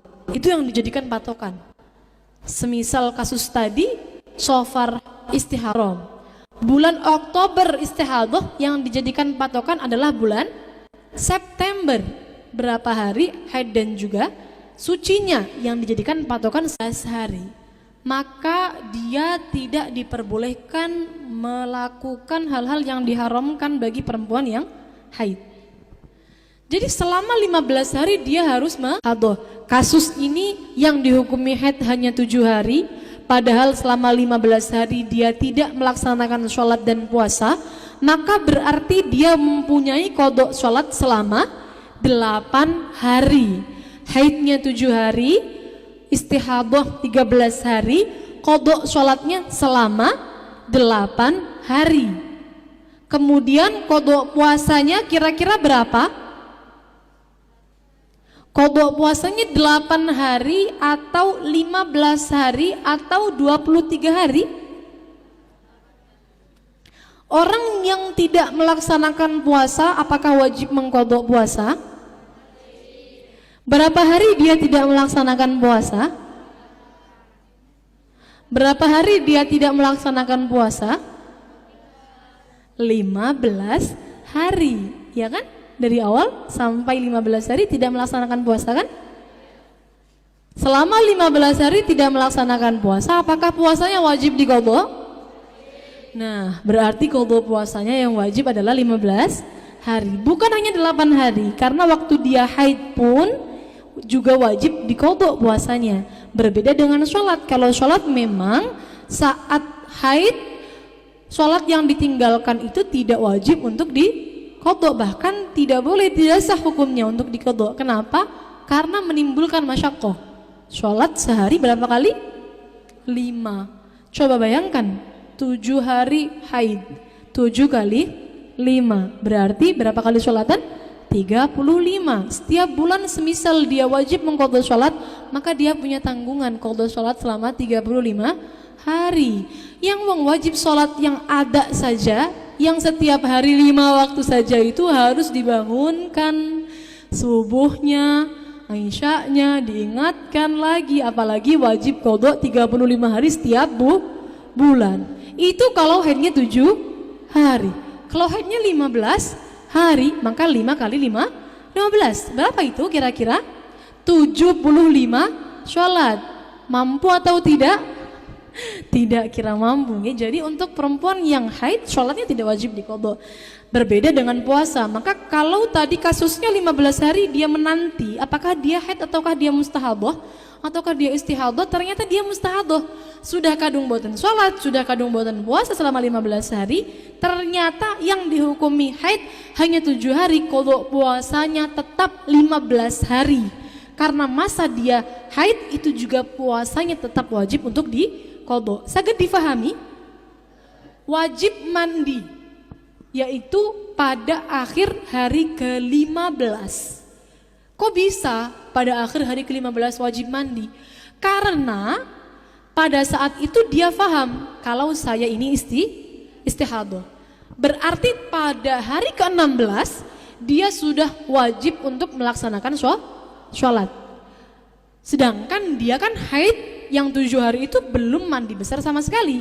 Sehingga wajib mandinya untuk bulan pertama bagi ghairu mumayyiza adalah di akhir hari yang ke-15. Saged difaham perincian ini? Nah, silahkan di slide saja. Kemudian darah perempuan yang hamil tetap dihukumi haid apabila memenuhi syarat-syarat haid. Sebenarnya untuk kalau kita bahas darah perempuan yang hamil, perinciannya itu ada 2 sebenarnya, khilaf sebenarnya nih. Cuma kita ikut qaul yang ashah saja, qaul jadidnya Imam Syafi'i. Beliau mengatakan darah perempuan yang hamil tetap dihukumi haid apabila memenuhi syarat-syarat haid. Walaupun sebenarnya ini tidak sejalur dengan medis. Kalau medis itu perempuan yang hamil tidak mungkin mengalami menstruasi. Wonten. Tapi menurut Imam Syafi'i, qaul jadidnya itu bisa mengalami menstruasi dan nyatanya ada. Walaupun jarang saya kemarin podcast itu juga menjelaskan tentang ini bahwa saya mengalami sendiri, bukan mengalami, saya menangi itu ya bahasa. Saya menyaksikan sajalah ya. Saya menyaksikan sendiri, begitu ya anak ya. Saya menyaksikan sendiri saudara saya itu 2 kali hamil, anak yang ke-5 dan ke-6 atau ke-6 dan ke-7 ya. Itu tahu kalau hamil sudah usia kandungan 6 bulan, 7 bulan. Setiap bulannya menstruasi. Bahkan yang nyuruh periksa itu saudaranya. Sampean kok gendut? Coba, kan beliau itu kecil badannya, langsing gitu ya. Jadi semisal hamil itu nggak kelihatan kalau hamil. Ini berhubung sudah 6 bulan kan kalau ada perubahan langsung kelihatan kan ya, karena 6 bulan biasanya sudah ada perubahan badannya itu. Sampean kok gendut? Coba sampean periksa ke dokter. Barangkali hamil, barangkali isi. Langsung nggak pakai tes-spekan ke dokter, langsung sama dokter divonis, loh Bu, ini sudah besar kandungannya. Kapan terakhir haid? Bulan kemarin haid. Jadi semisal kalau dokter itu menghitung usia janin dari hari pertama haid terakhir, kan seperti itu kalau dokter nggih. Ini tidak bisa dihitung berapa usia janinnya. Akhirnya hanya dengan perkiraan USG itu kira-kira sudah 6 bulan. Ini senyawa dengan ucapan Imam Syafi'i yang mengatakan perempuan yang hamil itu bisa mengalami haid. Tidak sesuai dengan kedokteran, tapi nyatanya ada dan terbukti bisa mengalami haid. Jadi semisal mengalami flek saat hamil, maka kalau di total fleknya itu ada 24 jam, setiap dicek pasti ada coklat, maka berarti dikategorikan darah yang terus menerus walaupun toh tidak bancar. Jadi hanya flek, kalau flek itu seperti keputihan ngeten nggih, cuma warnanya coklat biasanya. Tapi setiap dicek dengan kapas pasti ada warnanya, warna coklat. Setiap dicek pasti ada warnanya. Dan begitu terus menerus sampai 24 jam, maka berarti bisa dihukumi sebagai darah yang darah haid karena memenuhi syarat haid. Contoh seperti tadi ya, ini contoh yang itu kan sebelum kita terangkan ini. Hal ini jikalau keluar sebelum masa kontraksi akan melahirkan. Karena darah saat kontraksi dan melahirkan hanya bisa dihukumi haid bila bersambung dengan haid sebelumnya. Kita contohkan di sini, wanita hamil mengeluarkan darah selama 3 hari. Kok bisa 3 hari keluar darah ya? Tadi ya, sudah bahas tadi. Imam Syafi'i itu qaul jadidnya malah mengatakan perempuan yang hamil bisa haid. Jadi katakanlah ini dia flek pendarahan sebelum melahirkan. Dia mengalami pendarahan selama 3 hari. Lalu disusul dengan kontraksi akan melahirkan. Lalu melahirkan. Maka darah saat kontraksi dan melahirkan dihukumi haid. Dihukumi haid. Jadi semisal ya 3 hari flek. Kita bikinlah tanggal 1 saja lah biar gampang. Tanggal 1, 2, 3 flek. Flek baik bancar atau tidak bancar, yang jelas darah keluar terus menerus. Dicek pasti ada darahnya. Ternyata pada tanggal 4 dia melahirkan, atau tanggal 4 itu keluar kontraksi. Selama tanggal 1, 2, 3 tidak ada kontraksi. Masih ya biasa saja seperti orang hamil pada umumnya, belum ada kontraksi. Nah, tanggal 4 baru muncul yang namanya kontraksi. Nah, berarti darah saat kontraksi ini juga ikut hukumnya haid sampai dia melahirkan, juga dihukumi haid seperti itu. Dan bila tidak bersambung maka dihukumi istihadah, artinya dia tetap wajib melaksanakan sholat bila mampu. Semisal memang tidak flek sebelumnya sama sekali, kemudian saat kontraksi disusul dengan flek. Jadi flek muncul saat kontraksi, maka darah saat kontraksi hukumnya adalah istihadah karena tidak bersambung dengan haid sebelumnya. Maka berarti kalau seperti ini kasusnya dia wajib tetap sholat. Selama mampu wajib tetap sholat. Kalau nggak bisa sholat yang seutuhnya, semisal tidak bisa sholat dengan ruku, wudu lengkap syarat-syaratnya, maka sholat dihormatil wakti kalau tidak bisa. Kalau memang belum sakit mikir babar belas, tiang melahirkan itu kan tidak bisa kita bayangkan sakitnya, nggih. Tidak sama, setiap perempuan tidak sama. Ada yang taraf sakitnya mungkin 50%, ada yang sampai tidak bisa mikir apa-apa, hanya mikir sakit. Nah, kalau seperti ini maka qadha saja bila mana memang betul-betul tidak mampu. Boleh di slide, Mbak? Jam berapa niki? Masih semangat boten? Sudah 1 jam kita ternyata. Kira-kira pembahasan tadi bisa difaham boten? Masya Allah nih, kita masih bahas qadha sholat, kita belum bahas qadha sholat, kita belum bahas hal-hal yang diharamkan, nanti juga belum tanya jawab. Alhamdulillah perempuan gak ada yang jum'atan. Yang pertama qadha sholat nih, qadha sholat.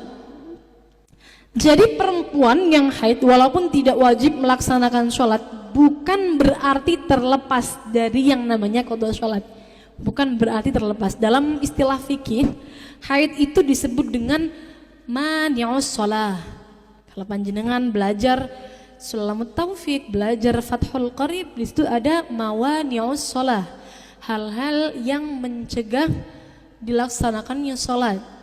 Ada bermacam-macam. Salah satunya adalah haid, nifas, lalu ada gila, lalu ada epilepsi, lalu ada pingsan.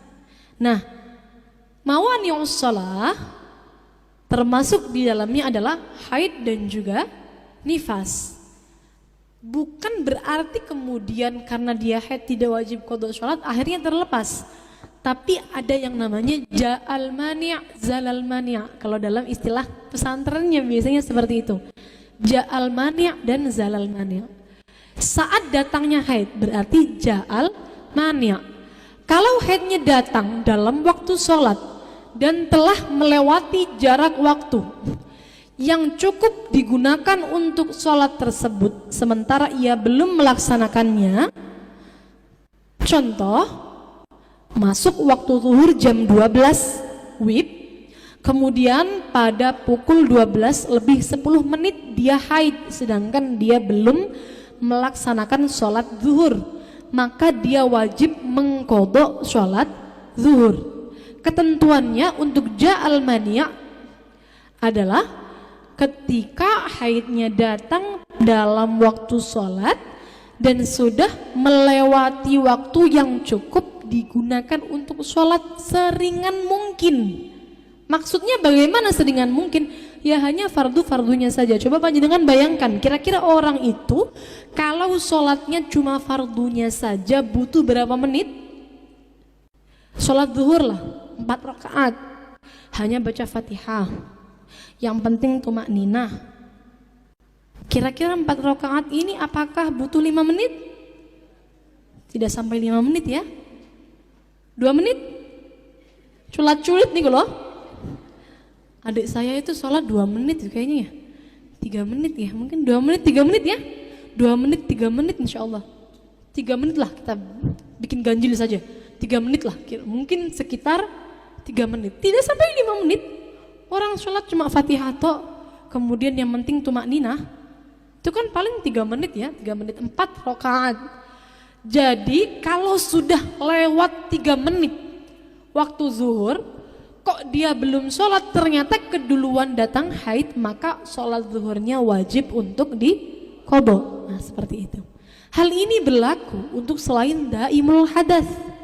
Untuk daimul hadas, kewajiban mengqadhanya adalah ketika datang haid dalam waktu sholat dan telah melewati jarak waktu yang cukup digunakan untuk sholat dan bersuci, sementara ia belum melaksanakannya.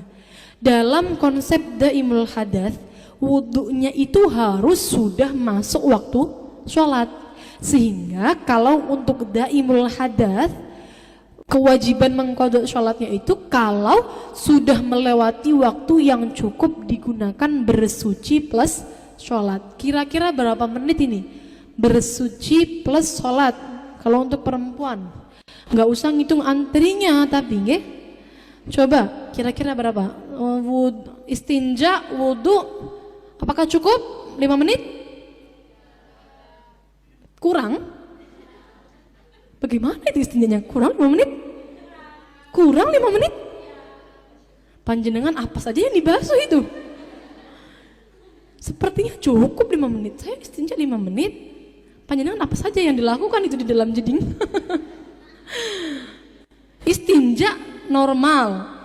Oh, ini istihadah ya, nyumpel-nyumpel dan lain-lain ya, kita andaikan lah wes, kita andaikan sak sholatnya, sak rukuhannya semua 15 menit beres, ngerti ya? Bisa kayaknya 15 menit beres. Jadi semisal 15 menit untuk daimul hadas, sudah lewat waktu zuhur 15 menit kok belum sholat, namun ternyata keduluan waktu haidnya, maka berarti dia wajib mengqadha sholat zuhur. Untuk ja'al mani', maka yang wajib diqadha adalah sholat saat itu saja. Tidak perlu mengqadha sholat sebelumnya, tidak perlu mengqadha sholat setelahnya, tidak perlu. Hanya sholat saat waktu itu saja. Jadi semisal di sini qadha zuhur, ya zuhur saja, tidak perlu mengqadha sholat asar. Monggo silakan di slide. Nah, untuk zalal mani' yang kedua, saat berhentinya haid. Saat berhentinya haid dalam waktu sholat dan masih tersisa waktu yang cukup digunakan untuk takbir, sisa waktu yang cukup digunakan bersuci dan sholat, ditunda. Kalau tadi ja'al mani' waktunya itu adalah yang waktu yang cukup digunakan untuk sholat seringan mungkin, kalau untuk zalal mani' lebih pendek lagi waktunya. Semisal maghrib itu jam 6 tepat, ini dia dijeding untuk ngecek itu jam 5 lebih 59 menit lebih 30 detik. Saya suci, masih tersisa waktu 30 detik. Kira-kira cukup boten untuk mengucapkan Allahu Akbar? Sangat cukup sekali. Jadi walaupun hanya tersisa waktu 30 detik saja, karena cukup untuk mengucapkan takbir, maka berarti dia wajib qadha sholat asar. Sangat dipaham? Untuk yang zalal mani', qadha sholatnya itu kalau memang tersisa waktu yang cukup digunakan untuk takbir tok.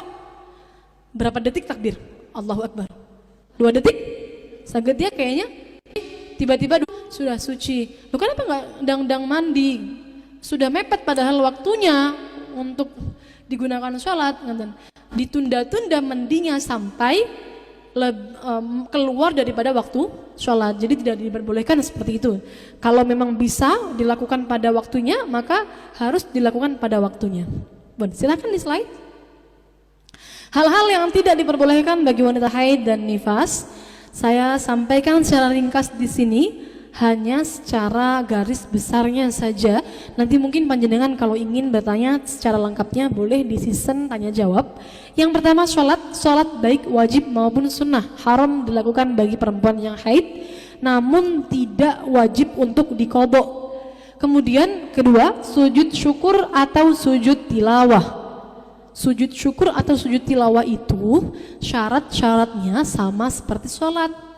Jadi panjenengan itu kalau semisal tahu nih ya, di TV itu biasa ada lomba, semisal Dangdut Academy, pengumuman pemenang 1, 2, 3. Pemenang pertama adalah semisal namanya Evi, misal ya, semisal langsung sujud syukur. Seharusnya tidak boleh. Posisi Mbak Evi ini tidak punya wudhu, tidak menghadap kiblat, kemudian tidak menutup aurat, masih pakai riasan yang seperti itulah. Dangdut Academy.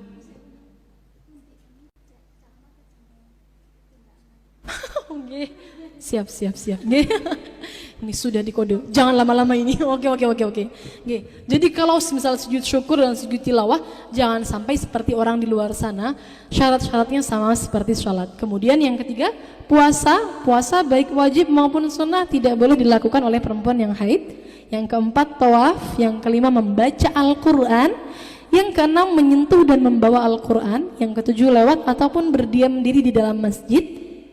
Yang kedelapan, dicerai. Yang kesembilan, bersetubuh atau bersentuhan antara lutut dan pusar.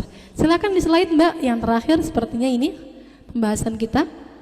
Oh, keputihan, sudah slide saja.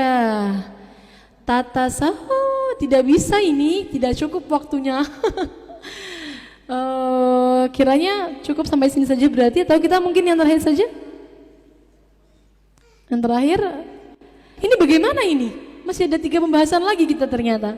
Apa saya terlalu lama tadi ngomong-ngomongnya ya? Coba kita mending gimana yang kita bahas ini?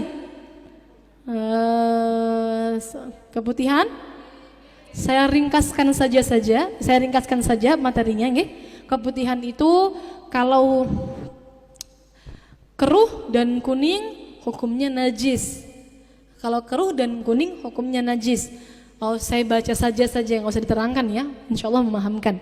Keputihan yang berwarna keruh dan kuning hukumnya najis, dan bila keluar dari rahim menurut kaul ashwah dihukumi haid, namun menurut muqabil ashwah dihukumi bukan haid. Contohnya adalah keputihan yang mengiringi haid, keluar sesudah ataupun sebelumnya. Tadi sudah kita bahas ya tentang keputihan di awal. Kalau memang bingung menghukumi cairan kuning dan keruh, maka cairan kuning dan keruh ini bukan haid menurut muqabil ashwah, haid menurut kaul ashwah. Silahkan panjenengan mau ikut yang mana, boleh mau ikut yang ashwah, boleh ikut mau yang muqabil ashwah. Kemudian adapun cairan putih bening, ulama sepakat bukan haid dan hukumnya suci bila keluar dari anggota zahir. Bila wanita seringkali mengalami keputihan sehingga bingung menghukumi apakah haid atau tidak, maka disarankan mengikuti pendapat muqabil ashwah yang mengatakan bukan haid. Adapun ciri-ciri wadhi adalah cairan berwarna putih, keruh dan kental, biasanya keluar setelah buang air kecil atau mengangkat beban berat, hukumnya najis. Ciri-ciri madhi adalah cairan berwarna putih bening dan kuning encer tanpa kerasa, keluar ketika syahwat, dan hukumnya juga najis. Slide selanjutnya kita perlu bahas atau tidak? Tata cara bersuci dan sholat bagi perempuan yang selalu hadas. Sepertinya tidak cukup waktunya, kita cukupkan sampai sini. Mohon maaf kurang lebihnya. Semoga memahamkan dan semoga barokah manfaat. Kalau akhiri pangapun dengan kata, nanti dilanjutkan sesi tanya jawab. Wassalamualaikum warahmatullahi wabarakatuh. Oke, boleh beri tepuk tangan sekali lagi untuk Ning Sheila. Ya, sekarang kita masuk sesi tanya jawab. Mungkin karena keterbatasan waktu, Saya memberi kesempatan untuk 3 orang penanya. Monggo, siapa? Oke, boleh maju ke depan. 1, 2, 3. Langsung.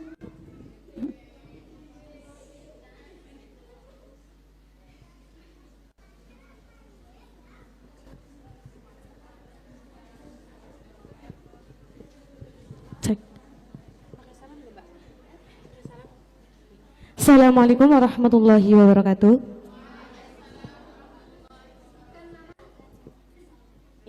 Perkenalkan, nama saya Hikmatul Rahimah. Saya dari Pondok Pesantren Darussalam Adikarsa Kebumen.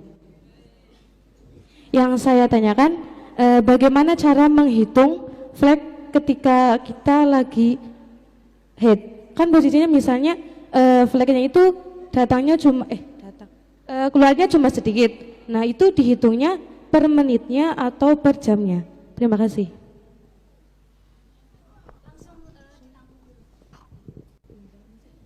Assalamualaikum warahmatullahi wabarakatuh. Nama saya Mafi. Mau tanya, yang pertama itu untuk istihadoh. Tadi kayaknya saya belum dengar.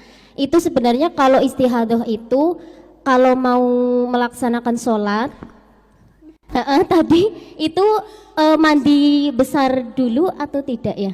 Semua kayak gitu. Terus kan pada umumnya orang awam itu kan harus mandi besar walaupun itu malam hari gitu kan, sholat isya, sholat maghrib kayak gitu, terus harus disumpel dulu kayak gitu. Tadi iya. Iya, tadi kayaknya saya belum dengar. Terus yang kedua, ketika hutang puasa ya, cuman lupa ternyata belum mengkodo semua, kurang 1, tapi sudah masuk bulan Ramadan. Itu kalau mengkodoknya lain tahun, itu kalau orang awam bilang itu kan harus mengkodok 2 kali lipat, terus bayar fidyah. Itu yang benar itu sebenarnya gimana kayak gitu? Saya itu bingung kalau ditanya. Terima kasih.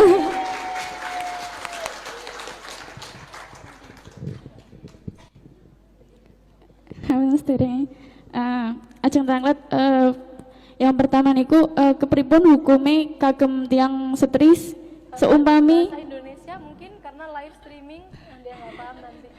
ya maaf sebelumnya mau tanya kepada Neng Sheila, seumpama hukum bagi perempuan yang mau ngereksa wudhu niku ketika haid niku angsal apa mboten.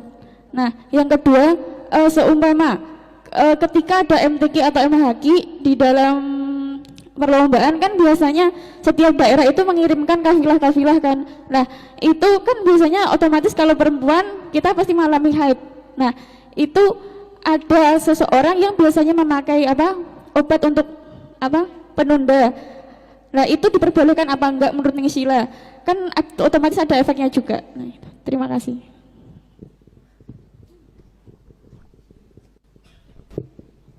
Terima kasih kepada 3 penanya yang sudah bertanya di sesi tanya jawab ini.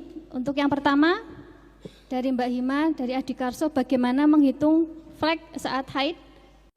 Oke. Terus yang kedua Mbak Mafi tentang istihadah jika mau mandi besar, tadi sepertinya terlewat, itu nanti bisa dijelaskan Neng Sheila.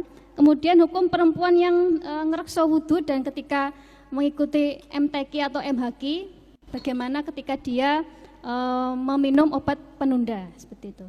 Monggo langsung dijawab. Baik, terima kasih pertanyaannya. Saya akan jawab satu persatu. Memang untuk perempuan yang pertama tentang flag itu memang dilematis untuk perempuan karena biasanya keluarnya saat kencing saja atau keluarnya satu waktu saja. Setelah satu waktu keluar kemudian dicek lagi sudah suci, maka pakainya kira-kira saja, tidak usah bingung. Misal jam 1 dicek keluar flag, kemudian ngecek lagi, kalau misal tahu ini tidak akan lama, jam 2 atau jam 2 ngecek kok berhenti, berarti 1 jam, karena penghitungannya itu pakai setaunya. Tapi kalau misal ketika kencing keluar, pas boten kencing, pas sudah istinja dicek bersih sih. Oh berarti ya 1 detik ya atau 1 menit begitu. 1 menit kira-kira seperti itu. Jadi kalau tidak pas kencing ya kira-kira saja pas ngecek kapan, pas tahu sucinya kapan. Oh, tahunya suci selesai 1 jam, berarti ya 1 jam keluarnya. Nonton. Ya nanti dikalkulasi. Keluar lagi flek sedikit lagi, tahunya nanti kapan sucinya, tahunya kapan, berarti dicek. Oh, tambah 1 jam lagi seperti itu. Memang untuk flek itu dilematis biasanya menentukan. Tidak usah dilema, panjenengan yang menentukan. Istafti qalbak. Sama seperti darah, warna darah. Warna darah itu kan ada 5. Ini masuk keruh apa masuk coklat? Ini istafti qalbak. Ya, kalau misal coklat tua ya jelas pasti masuk coklat. Yang biasanya untuk bingung itu yang coklat muda. Maka mantepnya hati itu ikut mana? Ini keruh atau coklat? Kalau keruh kan bisa ada 2 pendapat. Kalau coklat maka pasti haid, nonton nih. Jadi untuk jam juga sama. Jadi yang dipakai adalah kira-kira seperti itu. Nonton ya. Untuk yang selanjutnya masalah istihadah. Coba di slide Mbak tadi. Sepertinya kita perlu membaca saja, tidak perlu saya terangkan karena insya Allah materinya sudah memahamkan. Tata cara bersuci dan sholat bagi perempuan yang selalu hadas. Panjenengan silahkan mendengarkan. Daimul hadas atau orang yang selalu berhadas adalah orang yang tidak bisa sholat dan bersuci tanpa hadas. Baik yang keluar adalah kencing, kentut, keputihan atau darah. Tentunya tata cara bersucinya berbeda dengan yang tidak daimul hadas, yaitu sebagaimana berikut. Di bawah ini dilakukan setelah masuknya sholat ya. Yang di bawah ini tata caranya dilakukan setelah masuknya sholat, masuknya waktu sholat maksudnya, masuknya waktu sholat. A. Membersihkan farjinya dari najis, istinja dulu.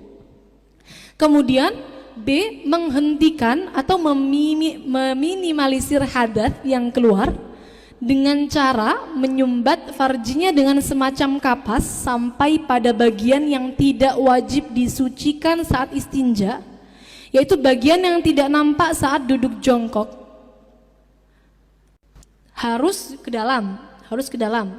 Mungkin dibulat-bulat kemudian disumbatkan ke farjinya pada bagian dalam. Saat duduk jongkok tidak nampak sebagian di luar, sebagian di dalam, boten. Tapi harus di dalam. Bila setelah disumbat darah tetap keluar, maka wajib menggunakan pembalut dengan celana dalam yang ketat, yang kuat. Boleh di slide. Apabila setelah melalui proses di atas tetap ada darah yang merembes keluar, bukan karena kurang tepat dalam menyumbat dan membalut, maka dima'fu atau tidak menjadi masalah. Berbeda halnya jika merembesnya karena kurang kuat, kurang tepat dalam menyumbat dan membalut. Jadi yang perlu diperhatikan dalam menyumbat dan membalut adalah, oh itu kayaknya ada yang kurang ya sepertinya yang ditulis oleh teman-teman. Yang perlu diperhatikan yang pertama adalah menyumbat dan membalut. Menyumbat itu adalah menggunakan kapas harus ke dalam bagian yang tidak wajib disucikan saat istinja. Nggak boleh sebagiannya keluar, sebagiannya di dalam. Kenapa? Karena nanti dia akan dihukumi membawa najis, sehingga malah berakibat sholatnya tidak sah. Nonton. Jadi harus ke dalam. Menyumbat dilakukan selama, ini tidak tercatat sepertinya. Iya, sebentar saya bacakan. Maksudnya nggak apa-apa, saya bacakan saja.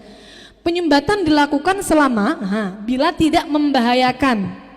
Bila tidak membahayakan. Bila membahayakan misalnya khawatir akan hilangnya keperawanan.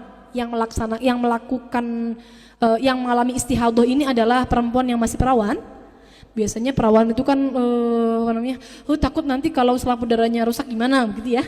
Nah, kalau ada kekhawatiran seperti ini, maka boleh untuk di-skip. Penyumbatannya boleh di-skip, boleh langsung masuk ke proses yang kedua, yaitu pembalutan dengan menggunakan celana dalam yang kuat. Harus menggunakan celana dalam yang kuat, nggak boleh. Sekarang kan kalau perempuan itu biasanya pakai celana dalam sukanya yang bahannya longgar, nyaman, celananya katun, kaos yang nyaman. Nah, ini kalau sedang mengalami istihadah harus dirubah karena tujuannya untuk meminimalisir darah yang keluar. Jadi harus pakai celana dalam yang kuat. Boleh di skip yang penyumbatan, ketentuan yang pertama bila membahayakan, contohnya seperti takutnya kehilangan keperawanan atau sakit. Nah, sakit. Kemudian boleh juga dan juga wajib untuk tidak menyumbat. Wajib tidak menyumbat bila mana dia sedang berpuasa. Berpuasa maka langsung proses yang kedua. Pakai sumbatan, bukan pakai sumbatan tapi pakai pembalut saja. Pembalut plus celana dalam yang kuat. Lalu di sana ada, menurut Imam Ar-Ramli, perempuan yang selalu hadas boleh untuk langsung menggunakan pembalut dengan ketentuan dapat meminimalisir darah yang keluar.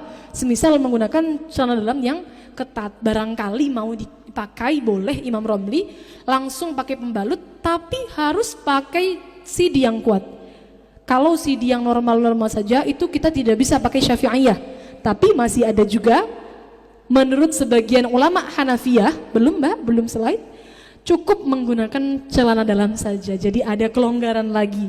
Kenapa saya sampaikan? Karena perempuan kalau yang enggak istihadah ya maklum mawon, enak-enak saja mau nyumbat. Kalau istihadahnya lama, sering istihadah setiap bulannya kan kasihan, misal setiap mau sholat harus nyumbat terus kan kasihan. Nah, jadi bolehlah ikut pendapat-pendapat yang Imam Romli juga boleh, atau bahkan menurut ulama Hanafiyah cukup pakai CD saja. Jadi semisal CD-nya mboten kuat nggak masalah ya. CD dan softteknya tidak kuat tidak masalah, tapi ini pendapatnya ulama Hanafiyah, bukan Syafi'iyah. Kemudian slide Mbak. Kemudian setelah itu wudu dengan terus menerus dengan niat nawaitul wudu'a listibahati sholati fardhan lillahi ta'ala. Jangan menggunakan niat nawaitu liraf'il hadatsil asghar. Jangan menggunakan niat menghilangkan hadas kecil, karena dia dalam keadaan selalu berhadas. Tidak bisa dihilangkan hadasnya, jadi niatnya akan tidak terpakai nanti. Kemudian yang keempat, segera melaksanakan sholat. Tidak boleh menunda-nunda sholat kecuali untuk hal-hal yang berkaitan dengan kemaslahatan sholat, misal menutup aurat, menunggu jamaah dan lain-lain.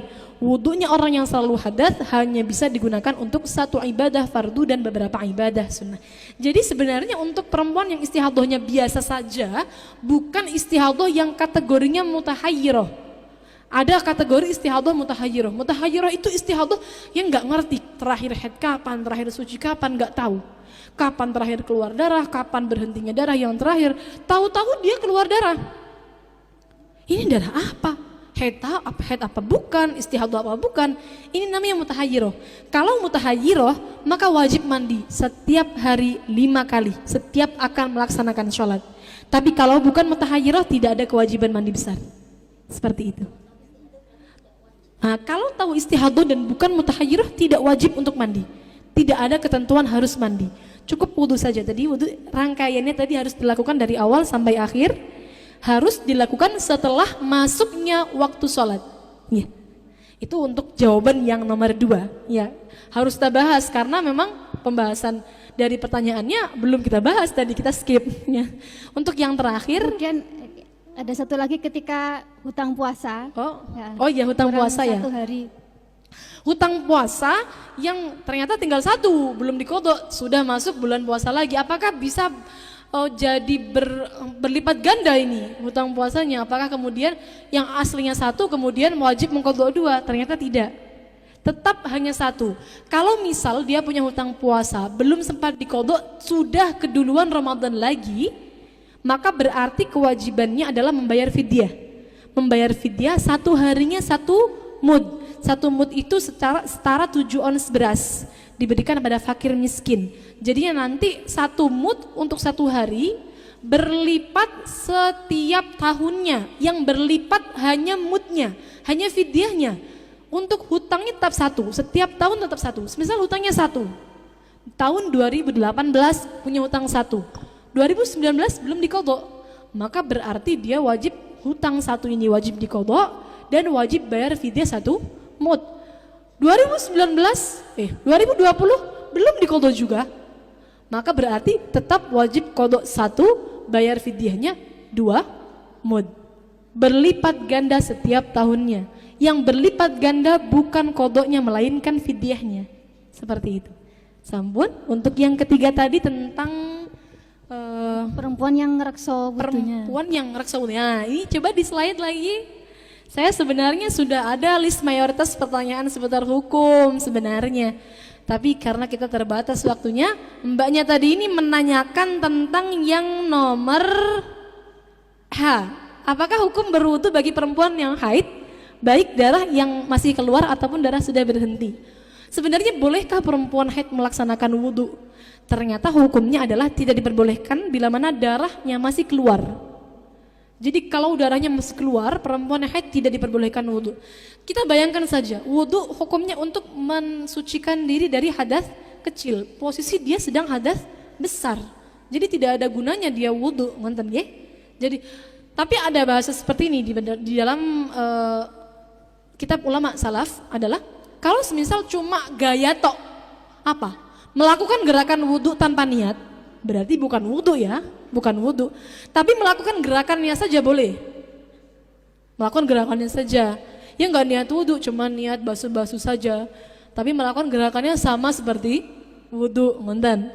Tapi kalau diniati wudu, maka langsung haram seperti itu. Jadi tidak diperbolehkan. Kalau semisal saya sudah biasa daimul wudu, kalau pas haid gimana? Ya nggak bisa tetap. Nggak bisa, gimana terus pas haid?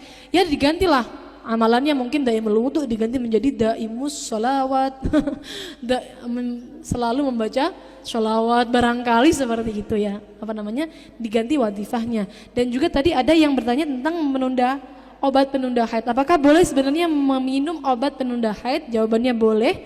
Dan nanti kalau darah keluar bagaimana? Apakah hukumnya juga haid? Haid sama. Hukumnya juga haid bila memenuhi syarat-syarat haid. Jadi sebenarnya obat penunda itu tidak ada berkaitan dengan hukum darah yang keluar nanti. Boleh dikonsumsi, boleh. Dan darah yang keluar dihukumi haid bila memenuhi syarat. Seperti itu. Sampun? Sudah cukup jawaban saya? Ya. Oke, terima kasih Ning Sela. Sama-sama ini. Ini ada door prize untuk 3 penanya kita hari ini. Oh, Masya Allah, Alhamdulillah.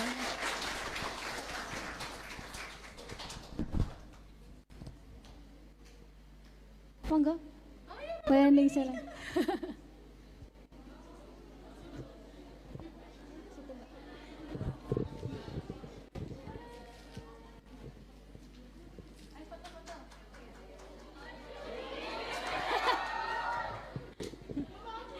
Yang lain sepertinya pada ingin foto Ning ini Ning. Oh ya, oke, siap.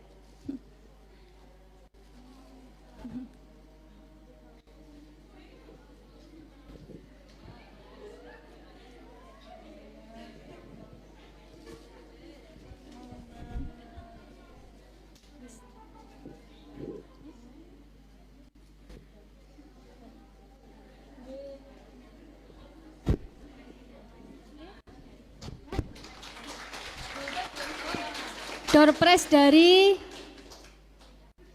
Butik Al-Kahfi. Ya, putar untuk kita semua. Ya. Oke, alhamdulillah rangkaian kegiatan seminar pada hari ini telah terlaksana dengan baik walaupun dengan keterbatasan waktu kita. Saya ucapkan terima kasih kepada narasumber kita Ning Sela dan terima kasih pada audiens semua.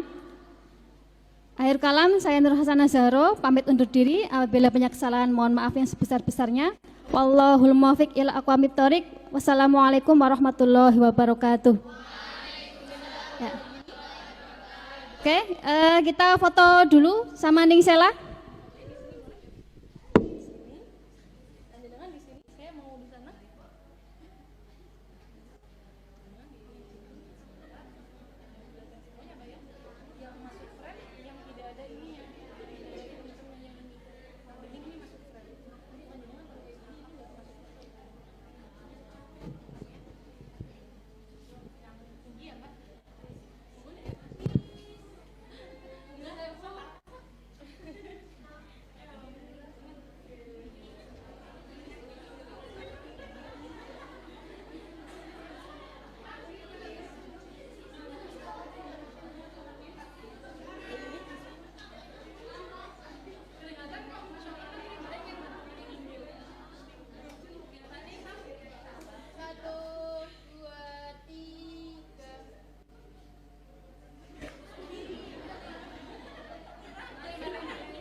Baik, waktu saya kembalikan lagi ke pembawa acara.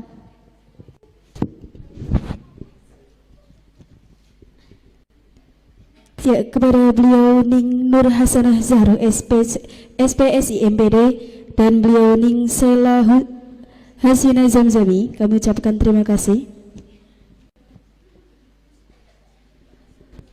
Memasuki acara yang selanjutnya yaitu penyerahan kenang-kenangan dari Pondok Pesantren Al-Kahfi Somalangu dan RMI Kabupaten Kebumen. Kepada beliau Syarifah Ofia Afitri SIPMM dimohon berkenan memberikan kenang-kenangan dari Pondok Pesantren Al-Kahfi Somalangu kepada beliau Ning Sela Hasina Zamzami.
Selanjutnya kepada beliau Ning Nur Hasanah Zahro SPSI MPD dimohon berkenan memberikan kenang-kenangan dari RMI Kabupaten Kebumen.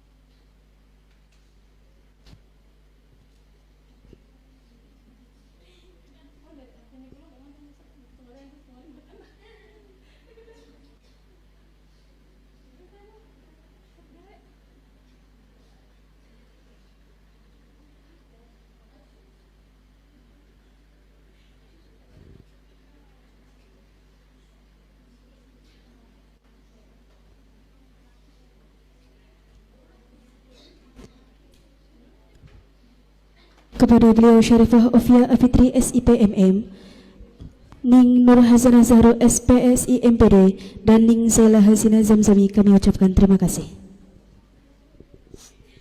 Memasuki acara yang selanjutnya yaitu doa penutup yang akan diimami oleh beliau Ning Sela Hasina Zamzami. Namun sebelumnya kami dari panitia mengucapkan banyak-banyak terima kasih kepada beliau Ning Sela Hasina Zamzami selaku pembicara dan beliau Ning Nur Hasanah Zahro SPSI MPD selaku moderator. Tak lupa kami ucapkan terima kasih kepada sponsor utama kita pada siang hari ini yaitu Aywas Craft, Al-Kahfi Bakery, Al-Kahfi Catering, Butik Al-Kahfi dan Noyafi.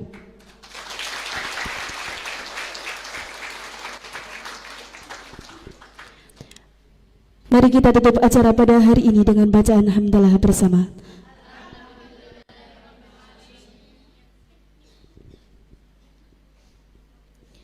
Dari kami cukup sekian. Apabila ada kesalahan tutur kata yang kurang berkenan di hati hadirin sekalian, kami mohon maaf yang setulus-tulusnya. Wallahul muwaffiq ila aqwamit thoriq. Wassalamualaikum warahmatullahi wabarakatuh.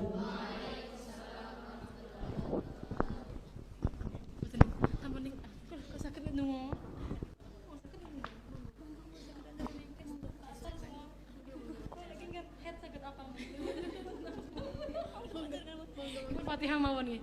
Bismillahirrahmanirrahim. Kirim tawasul dhateng para masyayikh, para leluhur. Mugi-mugi napa ingkang sampun dipun lampahi sedanten napa ingkang sampun dipun pelajari sedanten wau manfaat barokah. Amin.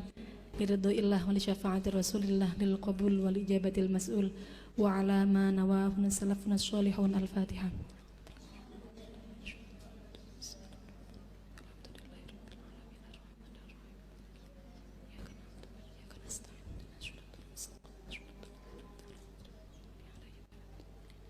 Bismillahirrahmanirrahim. Wal 'ashri innal insana lafi khusrin illa alladzina amanu wa 'amilus solihati wa tawashaw bil haqqi wa tawashaw bis sabr. Bismillahirrahmanirrahim. Wal 'ashri innal insana lafi khusrin illa alladzina amanu wa 'amilus solihati wa tawashaw bil haqqi wa tawashaw bis sabr. Bismillahirrahmanirrahim. Wal 'ashri innal insana lafi khusrin illa alladzina amanu wa 'amilus solihati wa tawashaw bil haqqi wa tawashaw bis sabr. Subhanakallahumma wa bihamdika asyhadu an la ilaha illa anta astaghfiruka wa atubu ilaik.